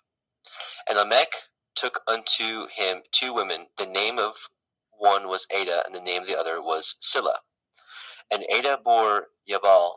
He was the father of such as dwell in tents, and such as have cattle. And his brother's name was Yuval. He was the father of all such as handle the harp and organ. And Silla, she also bore Tubal-Cain, an instructor of every artificer in brass and in iron. And the sister of Tubal-Cain was Naamah. And Lamech said unto his woman, Ada and Zillah, Hear my voice, you woman of Lamech, hearken unto my speech. For I have slain a man to my wounding, and a young man to my hurt. If Cain shall be avenged sevenfold, truly Lamech 70 and sevenfold. And Adam knew his woman again, and she bore a son and called his name Seth. For Elohim said, she, has appointed me another seed instead of Havel, whom Cain slew.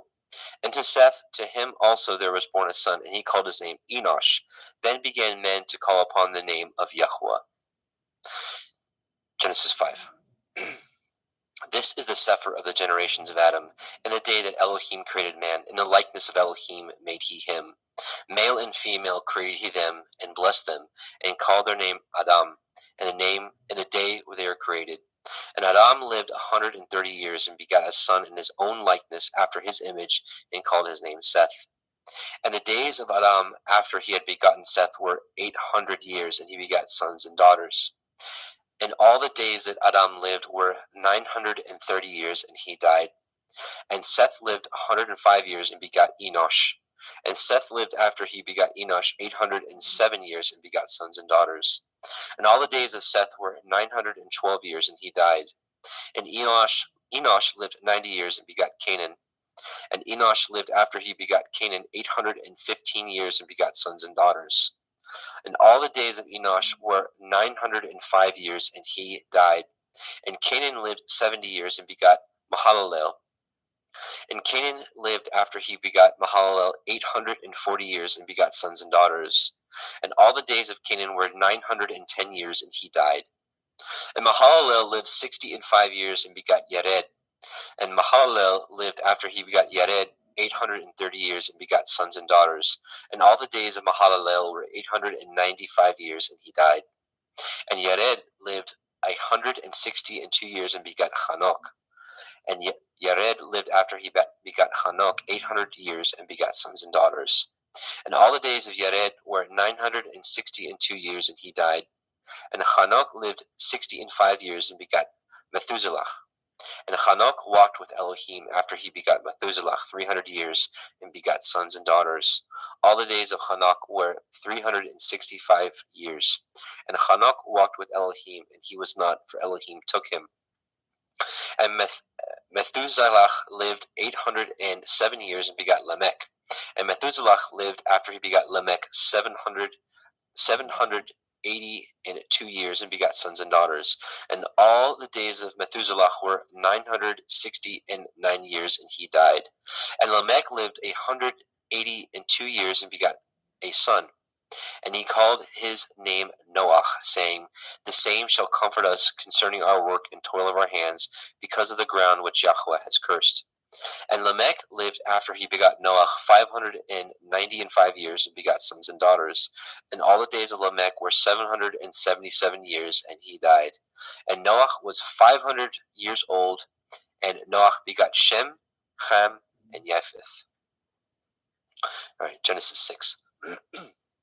And it came to pass, when men began to multiply on the face of the earth, and daughters were born unto them, that the sons of Elohim saw the daughters of men, that they were fair, and they took them women of all which they chose. And Yahweh said, my ruach shall not always strive with man, for that he also is flesh, yet his days shall be 120 years. There were Nephilim in the earth in those days, and also after that, when the sons of Elohim came in unto the daughters of men, and they bore children to them, the same became warriors and tyrants, which were of ancient times, men of infamy. And Yahweh saw that the wickedness of man was great in the earth, and that every imagination of the thoughts of his heart was only evil continually.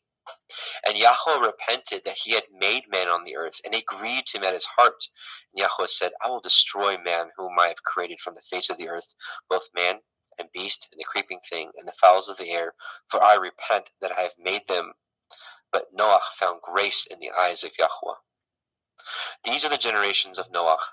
Noach was a just man, and perfect in his generations. And Noach walked with Elohim. And Noach begot 3 sons, Shem, Ham, and Japheth. The earth also was corrupt before Elohim, and the earth was filled with violence. And Elohim looked upon the earth, and behold, it was corrupt, for all flesh had corrupted his way upon the earth. And Elohim said unto Noach, the end of all flesh is come before me, for the earth is filled with violence through them, and behold, I will destroy them with the earth. Make you an ark of gopher wood, rooms shall you make in the ark, and shall pitch it within and without pitch, within and without with pitch.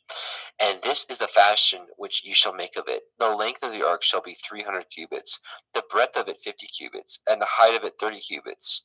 A window shall you make to the ark, and in a cubit shall you finish it above. And the door of the ark you shall set in the side thereof, with lower, second, and third stories shall you make it. And behold, I, even I, do bring a flood of waters upon the earth to destroy all flesh, wherein is the breath of life. From under heaven, and everything that is in the earth shall die. But with you will I establish my covenant, and you shall come into the ark, you, and your sons, and your woman, and your sons' women with you. And of every living thing of all flesh, 2 of every sort shall you bring into the ark, to keep them alive with you. They shall be male and female. Of fowls after their kind, and of cattle after their kind, of every creeping thing of the earth after his kind, 2 of every sort shall come unto you, to keep them alive. And take unto you of all the food that is eaten, and ye shall gather it to you, and it shall be for food for you and for them. Thus did Noah according to all that Elohim commanded him, so did he. Genesis 7. And Yahweh said unto Noah, Come you and all your house into the ark, for you have I seen righteous before me in this generation. Of every clean beast you shall take to you by 7s, the male and his female, and of beasts that are not clean by 2, the male and his female. Of fowls also of the air by 7s, the male and female, to keep seed alive upon the face of all the earth. For yet 7 days I will cause it to rain upon the earth, 40 days and 40 nights. Every living substance that I have made will I destroy from off the face of the earth. And Noah did according unto all that Yahweh commanded him. And Noah was 600 years old when the flood of the waters was upon the earth. And Noah went in, and his sons, and his woman, and his sons' women with him, into the ark, because of the waters of the flood. Of clean beasts, and of beasts that are not clean, and of fowls, and of everything that creeps upon the earth. There went in 2 and 2 unto Noah into the ark, the male and the female, as Elohim had commanded Noah. And it came to pass after 7 days that the waters of the flood were upon the earth. In the 600th year of Noah's life, in the 2nd month, in the 17th day of the month, the same day were all the fountains of the great deep broken up, and the windows of heaven were opened. And the rain was upon the earth 40 days and 40 nights. And the selfsame day entered Noah, and Shem, and Ham, and Japheth, the sons of Noah, Noah's woman, and the 3 women of his sons with them into the ark. They, and every beast after his kind, and all cattle after their kind, and every creeping thing that creeps upon the earth after his kind, and every fowl after his kind, every bird of every sort. And they went in unto Noah into the ark, 2 and 2 of all flesh, wherein is the breath of life. And they that went in male and female of all flesh, as Elohim had commanded him, and Yahweh shut him in. And the flood was 40 days upon the earth, and the waters increased, and bore up the ark, and it was lift up above the earth. And the waters prevailed, and were increased greatly upon the earth, and the ark went upon the face of the waters. And the waters prevailed exceedingly upon the earth, and all the high hills that were under the whole heaven were covered. 15 cubits upward did the waters prevail, and the mountains were covered. And all flesh died that moved upon the earth, both of fowl, and of cattle, and of beasts, and of every creeping thing that creeps upon the earth, and every man. All in whose nostrils was the breath of life, of all that was in the dry land, died. And every living substance was destroyed which was upon the face of the ground, both man and cattle, and the creeping things, and the fowls of the heavens, and they were destroyed from the earth. And Noah only remained alive, and they that were with him in the ark. And the waters prevailed upon the earth 150 days. Genesis 8. And Elohim remembered Noah, and every living thing, and all the cattle that was with him in the ark. And Elohim made a wind to pass over the earth, and the waters assuaged. The fountains also of the deep and the windows of heaven were stopped, and the rain from the heaven was restrained. And the waters returned from off the earth continually, and after the end of the 150 days the waters were abated. And the ark rested in the 7th month, on the 17th day of the month, upon the mountains of Ararat.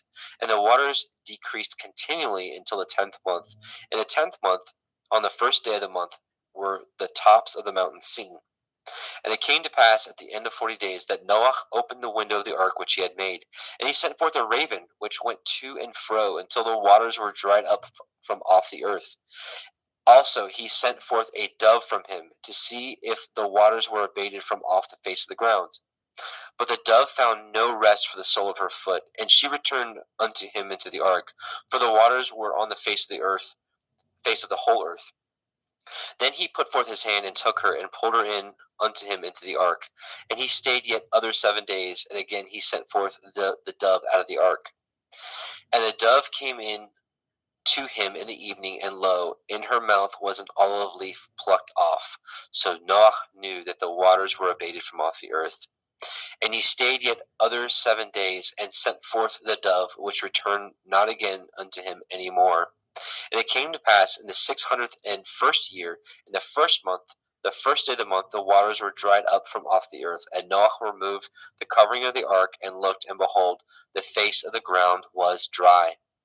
And in the second month, on the 27th day of the month, the earth dried. And Elohim spoke unto Noah, saying, Go forth of the ark, you and your woman, and your sons women with you. Bring forth with you every living thing that is with you, of all flesh, both of fowl and of the cattle, and of every creeping thing that creeps upon the earth, that they may breed abundantly in the earth, and be fruitful and multiply upon the earth. And Noah went forth, and his sons, and his woman, and his sons' women with him. Every beast, every creeping thing, and every fowl, and whatsoever creeps upon the earth after their kinds, went forth out of the ark. And Noah built an altar unto Yahweh, and took of every clean beast, and of every clean fowl, and offered burnt offerings on the altar. And Yahweh smelled a sweet savor. And Yahweh said in his heart, I will not again curse the ground any more for man's sake. For the imagination of man's heart is evil from his youth. Neither will I again smite any more everything living as I have done. While the earth remains, seed time and harvest, and cold and heat, and summer and winter, and day and night shall not cease. And Elohim blessed Noah and his sons, and said unto them, Be fruitful, and multiply, and replenish the earth.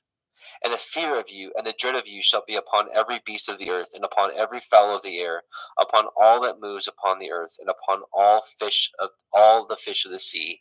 Into your hand are they delivered. Every moving thing that lives shall be meat for you, even as the green herb have I given you all things. But flesh with the life thereof, which is the blood thereof, shall you not eat. And surely your blood of your lives will I require. At the hand of every beast will I require it. At the hand of man, at the hand of every man's brother will I require the life of man. Whoso sheds man's blood, by man shall his blood be shed. For in the image of Elohim made he man. And you, be fruitful, and multiply, and bring forth abundantly in the earth, and multiply therein.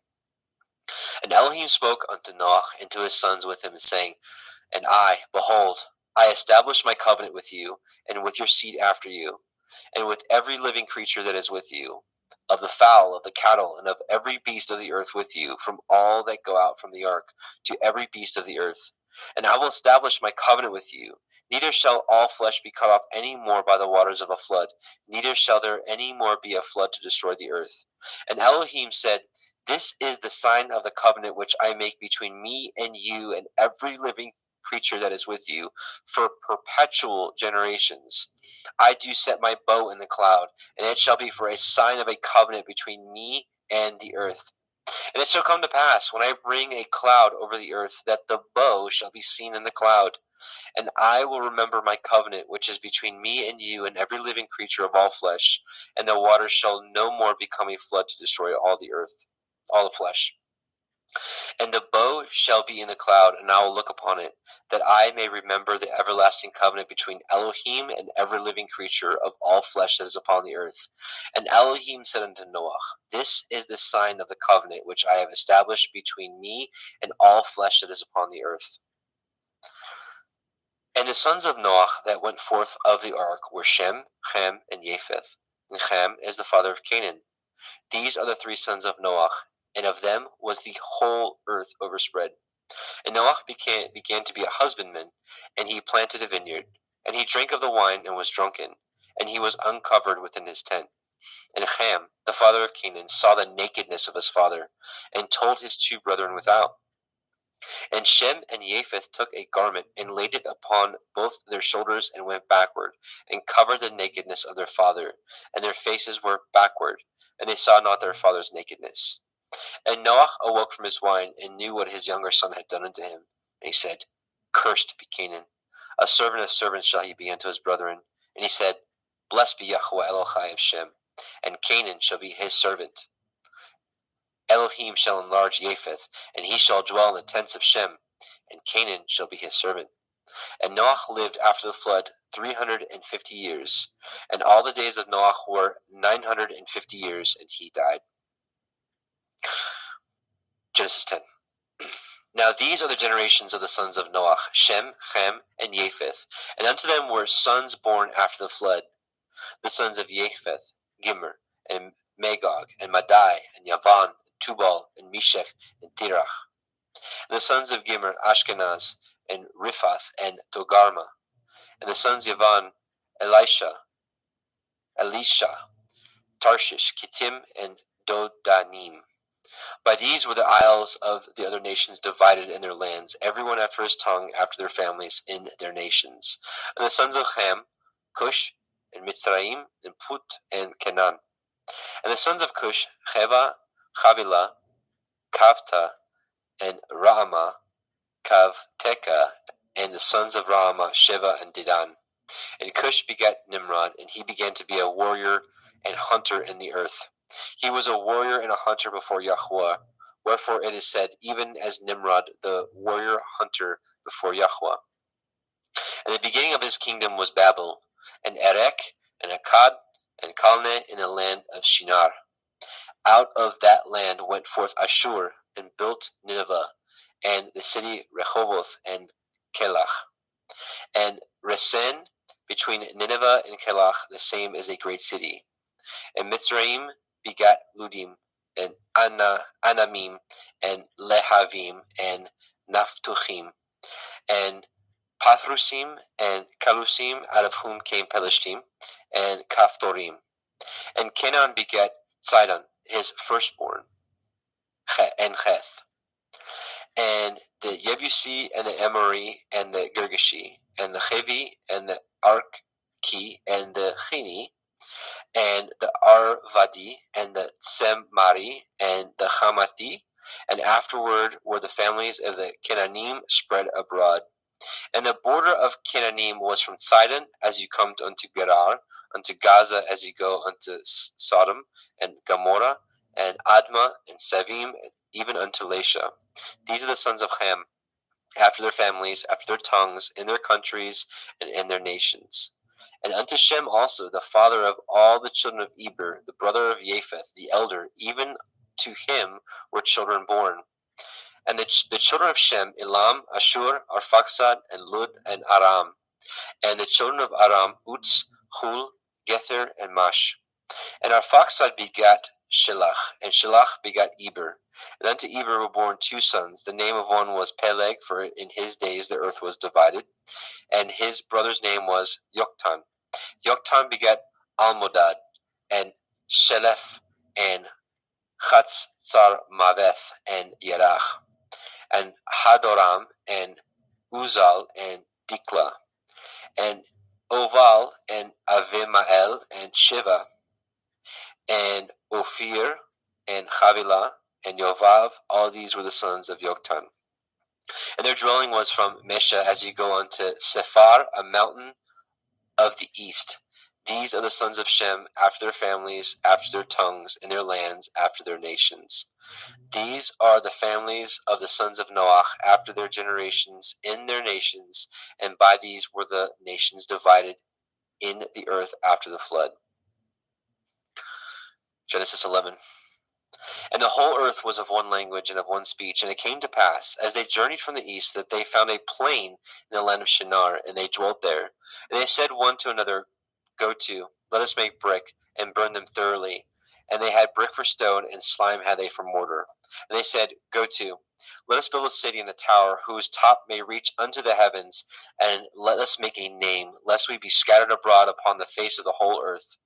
And Yahweh came down to see the city and the tower which the children of men built. And Yahweh said, Behold, the people is one, and they have all one language, and this they begin to do? And now nothing will be restrained from them, which they have imagined to do. Let us go down, and there confound their language, that they may not understand one another's speech. So Yahweh scattered them abroad from thence upon the face of all the earth, and they left off to build the city. Therefore is the name of it called Babel, because Yahweh did there confound the language of all the earth. And from thence did Yahweh scatter them abroad upon the face of the earth. These are the generations of Shem. Shem was 100 years old and begat Arphaxad 2 years after the flood. And Shem lived after he begat Arphaxad 500 years and begat sons and daughters. And Arphaxad lived 35 years and begat Shelah. Arphaxad lived after he begat Shelah 403 years and begat sons and daughters.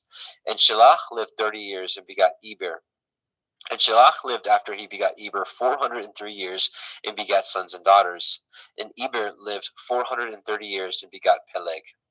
And Eber lived after he begat Peleg 430 years and begat sons and daughters. And Peleg lived 30 years and begat Reu. And Peleg lived after he begat Reu 209 years and begat sons and daughters. And Reu lived 32 years and begat Serug. And Reu lived after he begat Serug 207 years and begat sons and daughters. And Serug lived 30 years and begat Nahor. And Serug lived after he begat Nahor 200 years and begat sons and daughters. And Nahor lived 920 years and begat Terach. And Nahor lived after he begat Terach 119 years and begat sons and daughters. And Terach lived 70 years and begat Avram, Nahor, and Haran.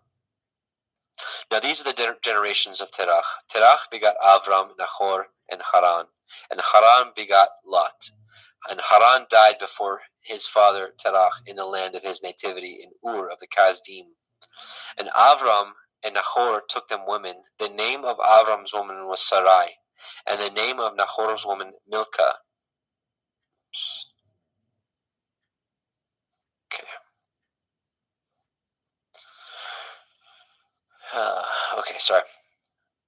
And the name of Nahor's woman Milcah, the daughter of Haran, the father of Milcah and the father of Yechan. But Sarai was barren, she had no child. And Terach took Avram's son, and Lot, the son of Haran, his son's son. And Sarai, his daughter-in-law, his son Avram's woman, and they went forth with them from Ur of the Kasdim, to go into the land of Canaan, and they came unto Haran and dwelt there.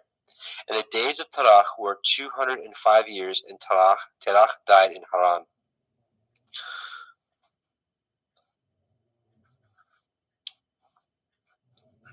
Genesis 12. Now Yahweh had said unto Avram, Get you out of your country, and from your kindred, and from your father's house, unto a land that I will show you. And I will make of you a great nation, and I will bless you, and make your name great, and you shall be a blessing. And I will bless them that bless you, and curse him that curses you, and in you shall all families of the earth be blessed. So Avram departed as Yahweh had spoken unto him, and Lot went with him. And Avram was 75 years old when he departed out of Haran. And Avram took Sarai his woman, and Lot his brother's son, and all their substance they had gathered, and the souls that they had gotten in Haran. They went forth to go into the land of Canaan, and into the land of Canaan they came. And Avram passed through the land unto the place of Shechem, unto the plain of Moreh, and the Canaanite was then in the land. And Yahweh appeared unto Avram, and said, Unto your seed will I give this land. And there built he an altar unto Yahweh, who had appeared unto him. And he removed from thence unto a mountain on the east of Bethel, and pitched his tent, having Bethel on the west, and Ai on the east. And there he built an altar unto Yahweh, and called upon the name of Yahweh. And Avram journeyed, going on still towards the Negev. And there was a famine in the land, and Avram went down into Mitzrayim to sojourn there, and for the famine was grievous in the land. And it came to pass, when he was come near to enter into Mitzrayim, that he said unto El Sarai his woman, Behold now, I know that you are a fair woman to look upon. Therefore it shall come to pass, when the Mitzrayim shall see you, that they shall say, This is his woman, and they will kill me, but they will save you alive. Say, I pray you, you are my sister, that it may be well with me for your sake, and my soul shall live because of you. And it came to pass, that when Avram was come into Mitzrayim, that Mitzrayim beheld the woman, that she was very fair. The princes also of Pharaoh saw her, and commended her before Pharaoh, and the woman was taken to Pharaoh's house. And he entreated Avram well for her sake, and he had sheep and oxen, and he asses, and men servants, and maidservants, and she asses, and camels. And Yahweh plagued Pharaoh, and his house was with great plagues because of Sarai, Avram's woman. And Pharaoh called Avram and said, What is this that you have done unto me? Why did you not tell me that she was your woman? Why said you, She is my sister, so I might have taken to her to be my woman? Now therefore, behold, your woman, take her and go your way. And Pharaoh commanded his men concerning him, and they sent him away, and his woman, and all that he had. And Avram went up out of Mitzrayim, he, and his woman, and all that he had, and Lot with him into the Negev. And Avram was very rich in cattle, in silver, and in gold. And he went on his journey from the Negev even to Bethel, unto the place where his tent had been at the beginning, between Bethel and Ai, unto the place of the altar which he had made there at the first. And there Avram called on the name of Yahweh. And Lot also, which went with Avram, had flocks and herds and tents. And the land was not able to bear them, that they might dwell together, for the substance was great, so that they could not dwell together. And there was a strife between the herdsmen of Avram's cattle and the herdsmen of Lot's cattle. And the Canaanite and the Perizzite dwelled then in the land. And Avram said unto Lot, Let there be no strife, I pray you, between me and you, and between my herdsmen and your herdsmen, for we be brethren. Is not the whole land before you? Separate yourself, I pray you, from me. And if you will take the left hand, then I will go to the right. Or if you depart to the right hand, then I will go to the left. And Lot lifted up his eyes, and beheld all the circle of the Yarden, that it was well watered everywhere, before Yahweh destroyed Sodom and Gomorrah, even as the garden of Yahweh, like the land of Mitzrayim, as he come unto Zoar. Then Lot chose him all the circle of the Yarden, and Lot journeyed east, and they separated themselves the one from the other. Avram dwelt in the land of Canaan, and Lot dwelt in the cities of the circle of the Yarden, and pitched his tent towards Sodom. But the men of Sodom were wicked and sinners before Yahweh exceedingly.